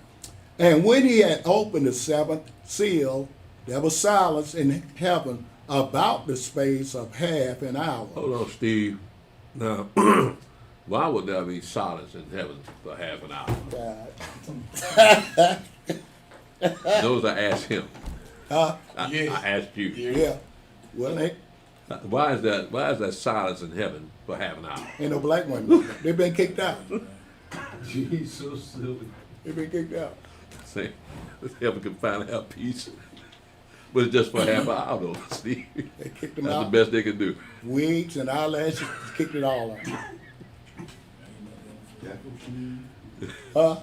Afro Sheen. Yeah. Go ahead, man. Revelation chapter 8, verse 1.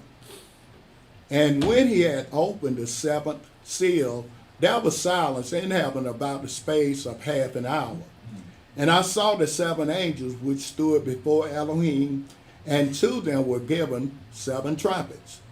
And another angel came and stood at the altar, having a golden censer, and there was given unto him much incense, that he should offer it with the prayers of all saints upon the golden altar which was before the throne. So now we understand why Yahweh set up in the law for the priest to burn incense for the Holy of Holies, because that incense represented the prayers of the saints, right?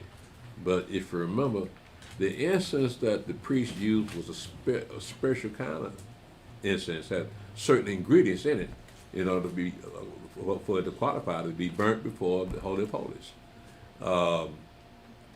So the incense that we burn, they're just regular incense, but it's symbolic of what our fathers used to do. And so what we have here, we see the importance.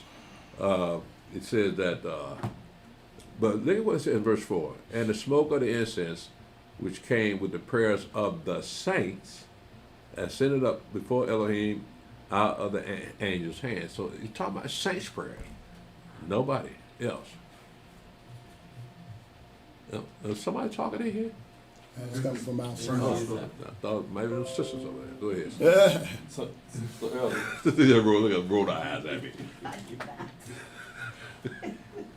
It's against the law to make those ingredients for the incense, right? Right. Okay, so but they do have the ingredients that were in. They had them back then. I bet they still got them today. They just call them by a different name. Yeah. But I'm pretty sure they still have those ingredients. Yeah, so I'm trying to remember if it was okay. What the ingredients were? No, I don't. Because I know you burn them, then you sin it. But I was just wondering, was that? Well, that's why they had the altar burnt offering in the temple, right? So that when you come in and offer up your sacrifice for sin, you'll be right there, and the priest would burn the incense and all those things that go with all that scenario. So we have the Mashiach as our sacrifice, right? So the angel is burning incense here. So if the angels can do it, then we've been given the same thing the angels had to do. Yeah. Go ahead, Brother Stephen. Revelation chapter 8, verse 5.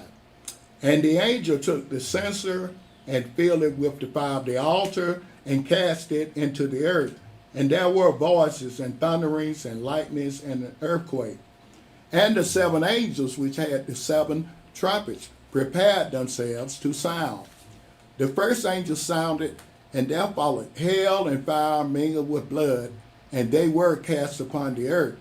And the third part of trees was burnt up, and all green grass was burnt up. Now, keep in mind now, all this has to occur within 3.5 years. All right?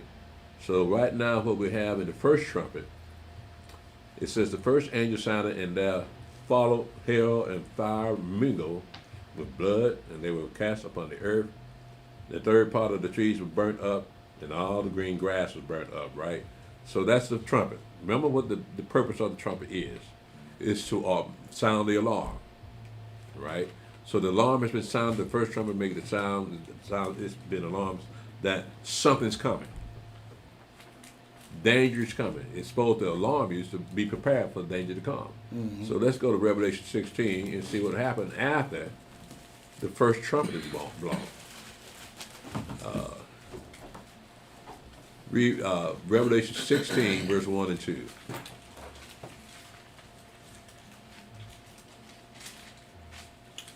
Verse 1. And I heard a great voice out of the temple saying to the 7 angels, Go your ways and pour out the vials of the wrath of Elohim upon the earth. Mm-hmm. And the first went and poured out his vial upon the earth, and there fell a noisome and grievous sore upon the men which had the mark of the beast, and upon them which worship his image. So we have the trumpets being blown, a sounding that the third part of the trees will be burned up, and all the green grass will be burned up. When the vials are poured out, noise and disease gonna come upon the men that take the name, number, and mark. Let's go back to chapter 8, Brother Stephen.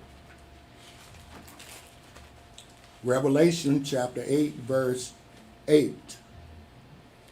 And the second angel sounded, and as it were, a great mountain burning with fire was cast into the sea, and the third part of the sea became blood, and the third part of the creatures which were in the sea and had life died, and the third part of the ships were destroyed.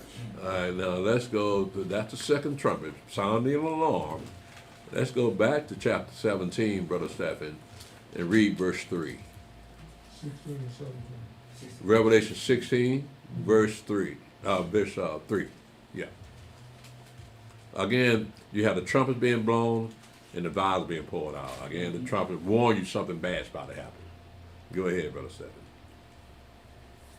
And the second angel poured out his vial upon the sea, and it became as the blood of a dead man, and every living soul died in the sea. So, back when the trumpet was blown, look at what happened. That second trumpet, and the second angel sounded, and as it were, a great mountain burning with fire was cast into the sea, and the third part of the seas became blood, and the third part of the creatures which were in the sea and had life died, and the third part of the ships were destroyed. So it's the third part in the trumpets, but it's all of it in the vial being poured out. Let's go back to the third trumpet, Brother Stephen. Revelation chapter 8, verse 10. And the third angel sounded, and there fell a great star from heaven, burning as it were a lamp, and it fell upon the third part of the rivers and upon the fountains of waters.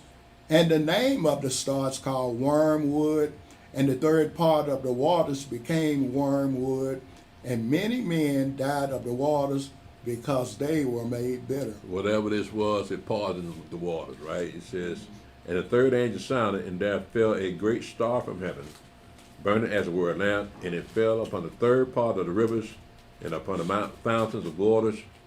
And the name of that star is called Wormwood, and the third part of the waters became wormwood, and many men died of the waters because they were made bitter. Now let's go back to chapter 16 and pick up that third vial. That was the third trumpet. Let's pick up the third vial. And the third angel poured out his vial upon the rivers and fountains of waters, and they became blood. And I heard the angel of the water say, Thou art righteous, O Adonai, which are and was and shall be, because thou hast judged thus. For they have shed the blood of saints and prophets, and thou hast given them blood to drink, for they are worthy. And I heard another out of the altar saying, Even so, Adonai Elohim Almighty, true and righteous are thy judgments. So we had a third, and the third trumpet sounded, and the third part of the water became as wormwood. So now it says in the third vial, it says, poured out his vial upon the rivers and fountains of water, and they became blood. So again, we're looking at basically the same thing. That Russian nuclear plant called Chernobyl. You know what Chernobyl means? What it? Wormwood. There you go. Wormwood. Go ahead, Brother Stephen. Let's go back to Revelation 8. Revelation chapter 8, verse 12. And the fourth angel sounded, and the third part of the sun was smitten, and the third part of the moon, and the third part of the stars, so as the third part of them was darkened, and the day shone not for a third part of it, and the night likewise. And I beheld and heard an angel flying through the midst of heaven, saying with a loud voice, Woe, woe, woe to the inhabitants of the earth, by reason of the other voices of the trumpet of the three angels, which are yet to sound. Now let's go to Revelation 16 again. Look at that fourth vial. That was the fourth trumpet. Now let's look again. It's warning the people about something very terrible about to come upon them. So let's pick up that fourth vial and verse 8 and 9, Brother Stephen. And the fourth angel poured out his vial upon the sun, and power was given unto him to scorch men with fire. And men were scorched with great heat, and blasphemed the name of Elohim, which have power over these plagues, and they repented not to give him glory. All right, so now again we see the aftermath of the fourth trumpet being blown, and the vial is poured out after that. Now all this got to be done in 3.5 years. So we don't know time. We don't know the timeline of the trumpet, nor the timeline of the vials of Yahweh's wrath, but it's all got to be completed in 3.5 years. Okay. I'm going to stop right here because the rest of this chapter 9 and all this is a lot to talk about. And I'm not going to have enough time to finish up. I will talk about. So before we dismiss, does anyone have any questions? Chapter 8, verse, when we talk about the stars. What verse? Verse 12. Verse 12? Yeah. Because we know the stars mainly be talking about angels. So right there in that verse right there, what would it be representing? It says, and the fourth angel sounded, and the third part of the sun was smitten, and the third part of the moon, and the third part of the stars, so as the third part of them was darkened, and the day shone not for a third part of it, and the night likewise. You know what I'm saying? We know that normally that the stars represent different angels, right? So right here in this verse, when you talk about the third part of the stars being smitten, what does that represent? It said, let's read that again. It said, the fourth angel sounded, and the third part of the sun was smitten. Right? So a third part of the sun, that means a third part of the day will not have any sun in it. And the third part of the moon, same thing, and the third part of the stars, the same thing. At certain points, when they're up in their brightness, they're not going to stay up in that brightness as long as they used to. Okay. These are not angels. Well, these are not talking about the angels that we're talking about. But these are always going to be there. But just that it's going to be so catastrophic that you're not going to see the sun for a third part of the day and the moon for a third part of the night and the star for a third part of the night. So the stars are just like regular stars. They ain't no talking about angels or that. No, just again, these are the trumpets of destruction. Right, so just warning them that look at the sky. Some of them things ain't gonna work like they used to. Right, so that again, that is the trumpet being blown, and the vials are being poured out after the trumpet is being blown. Does anyone else have any questions? I got another question. Okay, I'm sorry. No, from yesterday. Oh, In Hebrews chapter 6, verse 17 to 18. oh, you're talking about two immutable things? Yeah, the two immutable things. Now, I think, wasn't you Deacon Shishan that did the class? Mm-hmm. What now? Deacon Shishan had a deacon class about these verses. Did he do it? Yeah, he did it already. Yeah, and the two immutable things, you said something different from yesterday. I've always said it like that. That the immutable thing of his counsel, and that he cannot tell a lie. I've always said that. I think the last time we were saying that it was he can't tell a lie, and it was out of the promise of the blessings, or we said it was just the oath. The what now? Say The it again. oath. It was the oath. The first one was he can't tell a lie, and the second one was the oath. Okay, yeah, well, it's saying the same thing. It's the same thing, but Yeah. I see that sound, that make more sense. Yeah. It was his counsel. It's the same thing. Because it said that. Yeah. I like, okay. So it's talking about the same thing. Yeah. Okay. They're talking about the oath Mhm. and immutable counsel. It said the same thing. Will his counsel be considered the law? The law? What? Would the counsel, Two- would the counsel be considered the law? The commandments, would that be considered the counsel? His counsel? Yes. What would that consist of? The counsel that consist of the law and the commandments? Yeah, you can say that. Yeah, yeah, because you're not gonna hear the voice, Right. but he got everything wrote down. It's perfect. So that would be his counsel. Yeah. Anybody else? All right. Let's look at what we got here.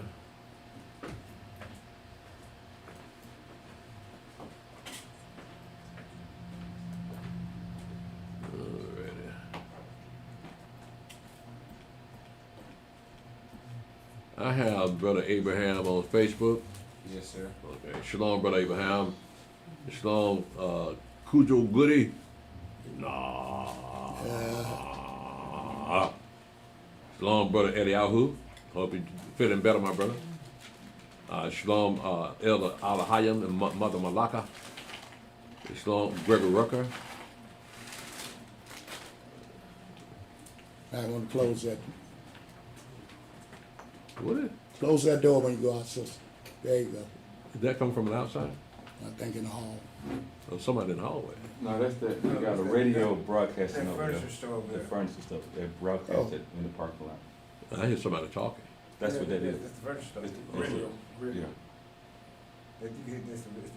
Well, I may have to tell them. I may have to run them off. Yeah. Let's do it for you. Go. Police already looking for them. Yourself go down there and tell They just took the picture off the post office, bro. Peter do it for They you. don't listen to yourself. Last time you said that, now them folk came back with the building people trying to. Yeah, man, yeah. You better leave that alone. Yeah. Made things worse. Yeah. Shalom, Brother Edra. Shalom, Shamayan Yasharala Elder. Shalom, Brother McAnderson. Shalom, one M. Shelton. Shalom, Elder Hiram. He says, Elder, something was said about me when we was being dismissed. Did Zach know what was said about me? Elder Hiram. Do you know anything about this? Let me read it again. It says, something was said about me when we was being dismissed. Deacon Zach know what was said about me. Yeah, Zach ain't here. It's news to me, Elder. I did not know, but I don't think it's anything serious, though. I mean, you're well beloved in the congregation. Shalom Takare Knight said, I was working on the Shabbat. I missed the Shabbat service. I think it's up on our website, ain't it? Around what you call it? What it? What do you go on the website to pull up our class? Odyssey. Odyssey. That's I couldn't think of it. Odyssey. It's Odyssey. Okay, yeah, Brother Knight, you can go to Odyssey, and you can pick up the class. All our classes are on Odyssey. Shalom, Brother Ezra. During yesterday's Shabbat class, we discussed how there we two kingdoms, and neither would be in heaven. After Yeshua's 1,000-year reign, what will happen to his kingdom?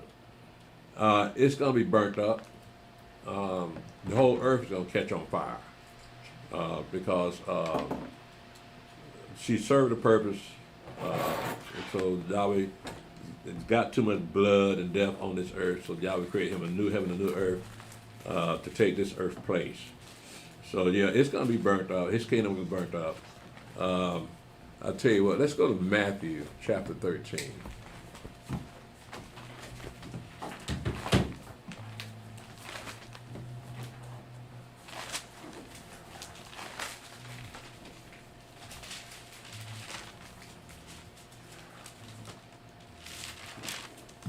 In Matthew chapter 13, he's given parables about the kingdom of heaven. This is in Matthew 13 and verse 33.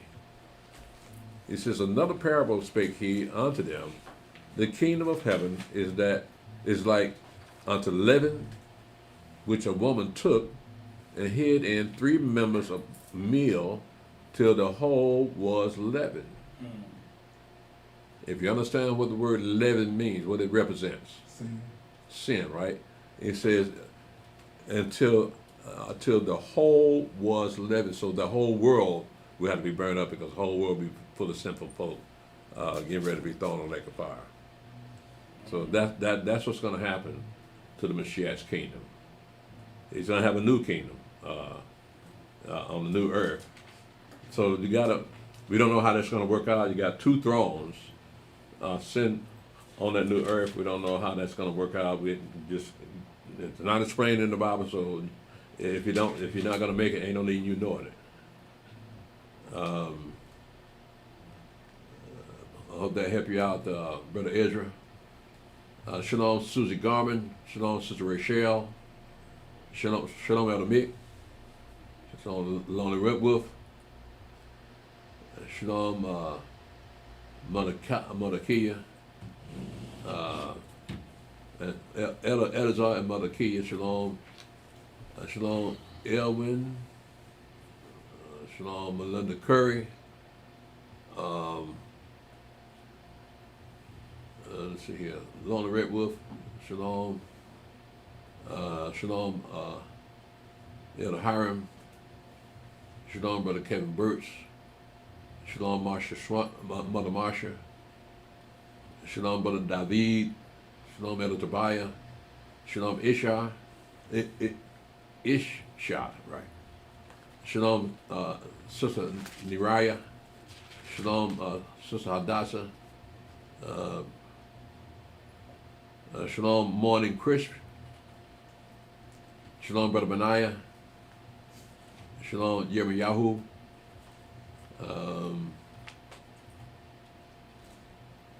You're right about that, my brother Yirmiyahu. Muslims make up a lot of noise and cause a lot of damage.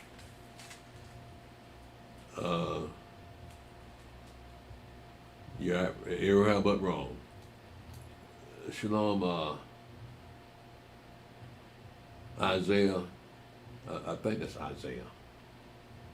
Shalom, Shechem ben Israel. I think I pronounced his name. Shechem ben Israel. Yeah. Shalom, Elder Azariah. Shalom, Neil the P. Shalom, Levi the Believer. Shalom, Brother Ezra ben Israel. I sent you a video before this morning class that was eye-opening. It busts up the flat Earth and explain why the Van Allen radiation belt is there. Make sure Otis see this. He said bust up the flat earth or round? He said flat here. He said bust up the flat earth. It busts up the flat Earth. I think he wanted to put round though. Okay. And you made a mistake. I believe that. I just said, I'm just saying what we was taught. We were all taught. But I was just allowed to let it go. Yeah, that's Shalom, Sister Tamika Yisrael.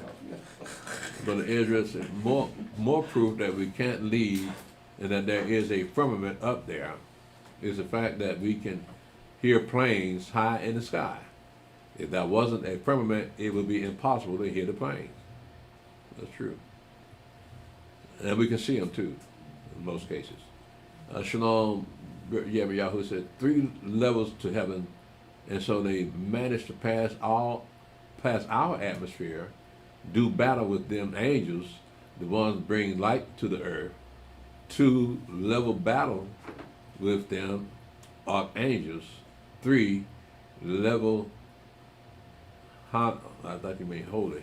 Yahweh strong. Wow. All right. My white look serious. LOL. All right. Shalom, Brother Kemuel. Shalom, Ezra in Israel. Driving rideshare in Vegas.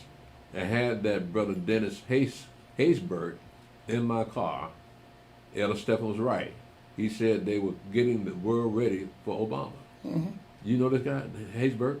Yeah, he's an actor. You know, he was a playboy in that movie called Waiting to Exhale. And oh, you know him too? I know who you're talking about. Mm-hmm. And he played in 24 Hours. The president had a counselor, somebody in his cabinet was another black guy. Didn't say, you know him if you saw him. I stopped watching TV a long time ago. Yeah, but I'm saying that's back when you was watching. I never heard that guy. You heard him. Haysbert? Yeah, you heard him. I know Sammy Davis Jr. I'm sorry. I know who you're talking about, but I didn't know his name. If you saw him, you'll know. Yeah, okay. Because me and you was young back then when that thing came on, 24 Hours. Uh-huh. Yeah. Okay. Is there a third temple? Yeah, they're working on it now. A mother. That's the one that the man's going to stand up and say he's God. But Esau's got to build that temple. Shalom, Brother Malachi. Shalom, morning, Chris. Revelation 8, verse 1.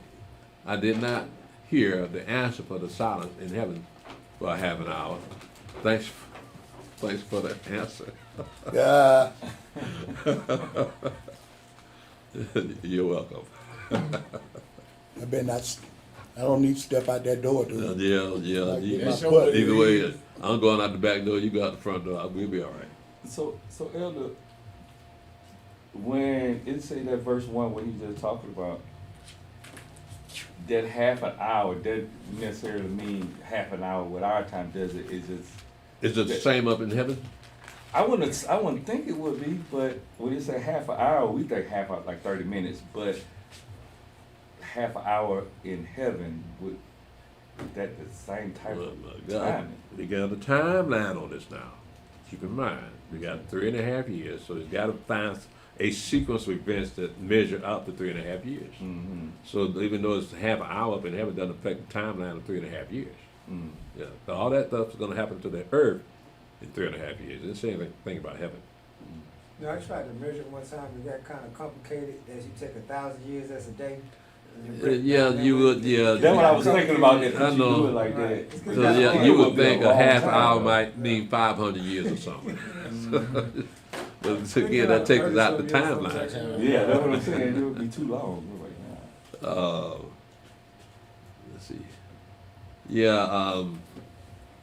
Okay. Steve provided the answer. Shalom, Brother Alahayim, Ben Yasharallah. Another great teaching. Praise Yah. Shalom, Brother Moshe. Good to hear from you. Shalom. Let's say, praise Yah. Here's asked my second question about the 2 immutable things. And that's how the Spirit rolls. Let's see here. Zachariah Shalom. I think that's Zach. Is that Zach? I think it is. Yeah. Shalom, Brother Zach. Shalom, Clarence Box and Sister Yulita. Brother Clarence Box and Sister Yulita. Shalom, Sean Berry. Shalom, Elder Ezekiah. Praise Yah. Shalom, Mikael. Could this be Yah's plan of replacing the fallen angels with Israelites, which was the plan from the beginning? Then, as though Yah is all-knowing, could he plan the replacement prior to Genesis 2? No, we're not the same kinds of people. First of all, angels are created. We are born. They're not the same kind. So we can't replace the power of an angel. We're still flesh. And you're not going to have any more strength than you got now when the kingdom of heaven is set up. The only thing different between what we are doing now is it's a timeline. In the kingdom of heaven, you'll be able to live 1,000 years. On that new heaven and new earth, you'll be able to live forever. But that's all the far it goes. We're not going to be replacing any angels, because how are you going to replace angels who cannot die? And they might be talking about the fallen angels, yeah, but they're going to the lake of fire.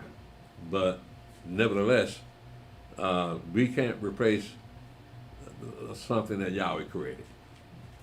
We haven't been created, we have been procreated. Let's see here. What is an example of spiritual purging, leavening from oneself?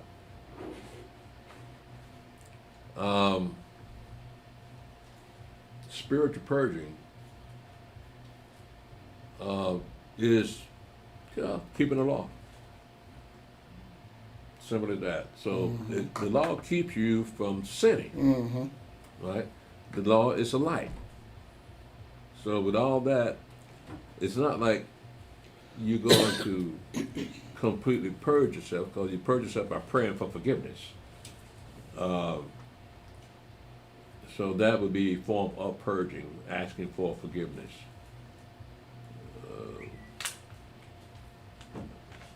Brother Bernard said, it never fails Matthew 13. I was just reading and discussing this with my children yesterday.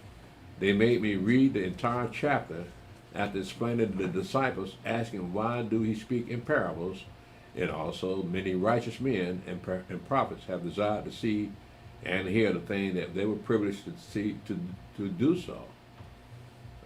So yeah, we just went up in Revelation, Matthew 13. Praise Yah. That's how the Spirit works. Shalom, T-Pat. Praise Yah, thank you. Is there a need for a temple during the new heaven and new earth? Well, let's look and see. Let's go to Revelation and see. Revelation 20:21.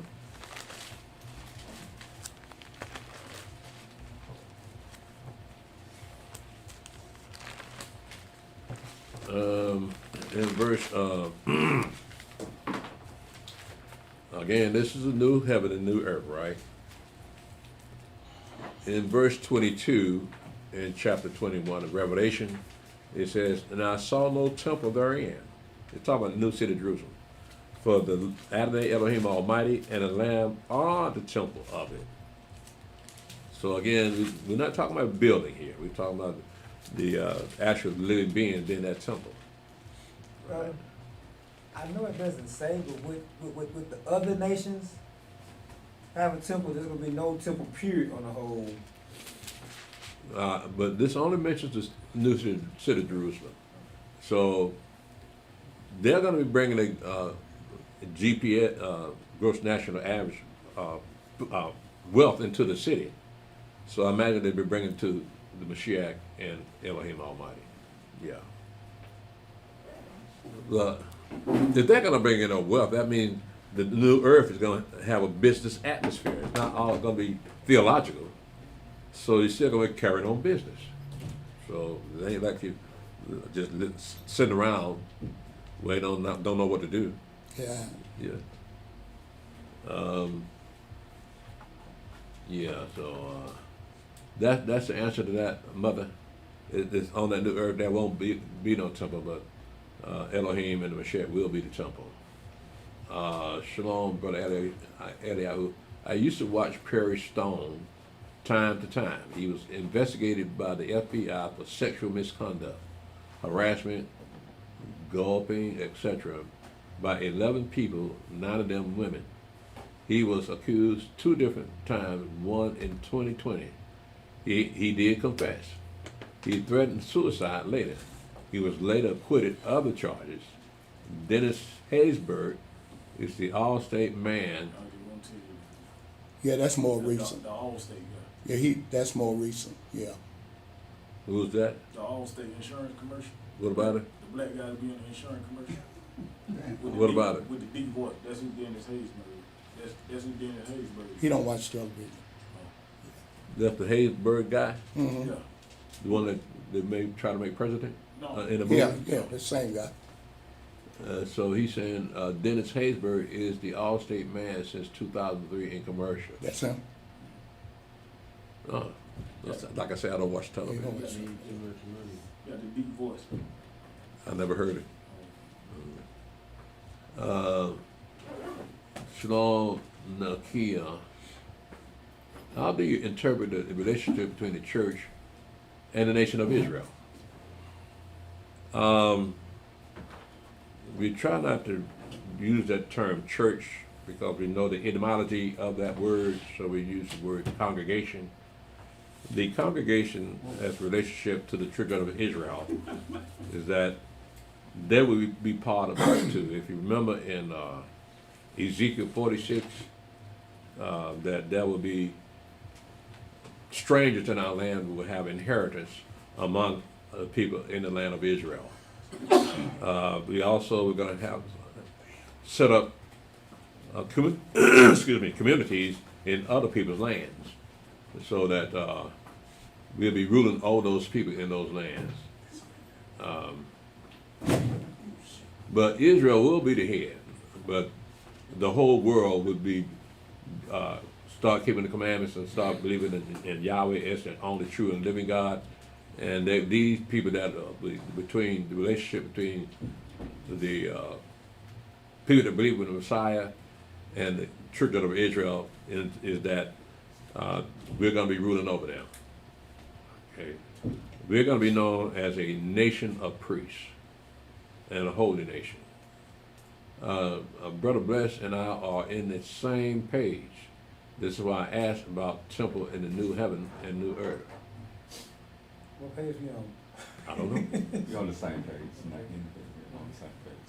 I don't have anything after that. That's it, though. Okay. Oh, good questions, y'all. We're gonna go ahead and shut it down. Hold on, somebody showed up here. Brother Ezra, great class. My mistake, as I meant the video I sent bust up the round earth. Okay, appreciate that, Brother Ezra. We figured that's probably what you meant. Let me see if I got it though. He said he sent it this morning. Yep, I got it. I ain't seen it yet, but I'm gonna check it out. Again, We read yesterday on Romans chapter 1, verse 20, we were talking about the invisible thing. What is that? Romans chapter 1. Yeah, we read when we talk about the invisible thing you clearly seen. Romans, let's look at that. We were talking about his creation.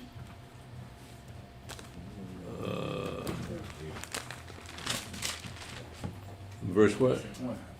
20? Yeah. For the invisible things of him from the creation of the world are clearly seen, being understood by the things that are made, even his eternal power and Godhead, so that they are without excuse. To think that people don't consider how this stuff got here, how the trees and the earth and all that, and the rivers and streams, life in the life itself. There has to be some cause for that. Right. So now he's talking about a deity, a God here that caused all that, but they take these things for granted. And so that's why I say they're without excuse. So it says, for the invisible things of him from the creation of the world are clearly seen. Well, you talk about the creator of all things being invisible, but we see his evidence at work in the things that are made. Even his eternal power and Godhead, so that they are without excuse. So again, we're looking at all the things that are of the earth that we know we can't do. Somebody else did it, and so that would be what that was talking about. The invisible things are clearly seen, right? We don't. I tell you what. Let's go to Hebrews chapter 11.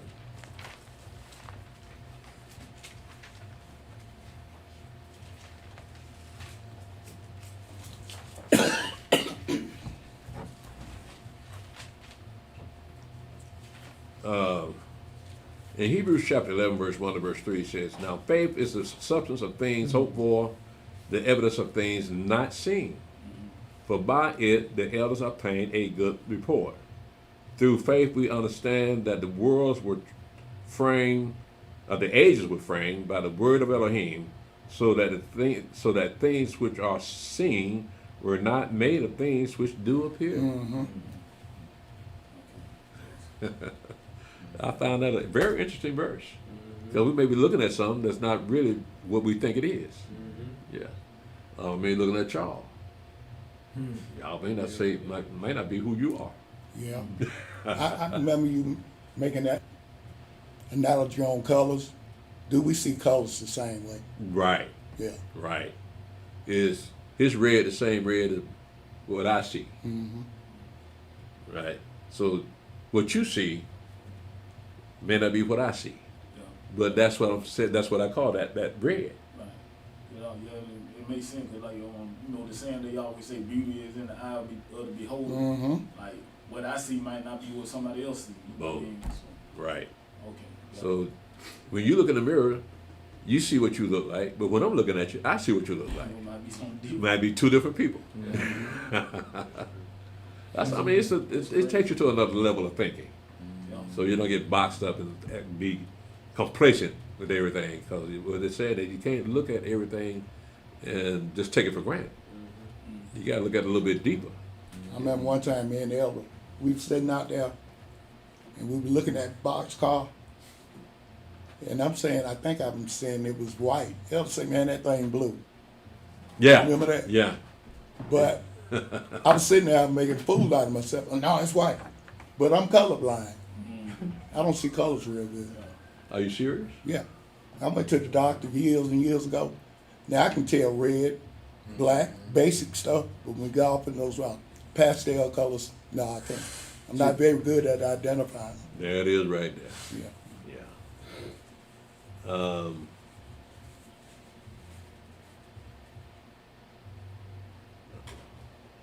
Any Israel? Yeah. Shalom, elder family. Love you all. May Yahweh keep you all. Yahweh will see you on the upcoming holy days. Be glad to see you, my brother. I'm going to go ahead and shut it down. Facebook, YouTube.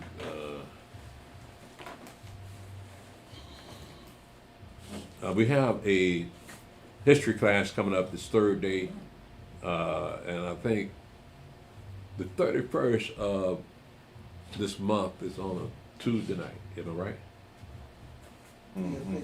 It's Tuesday? Tuesday night. Okay. So that'll be a week after next, and that'll be the Passover. Okay. That's Tuesday night. Okay.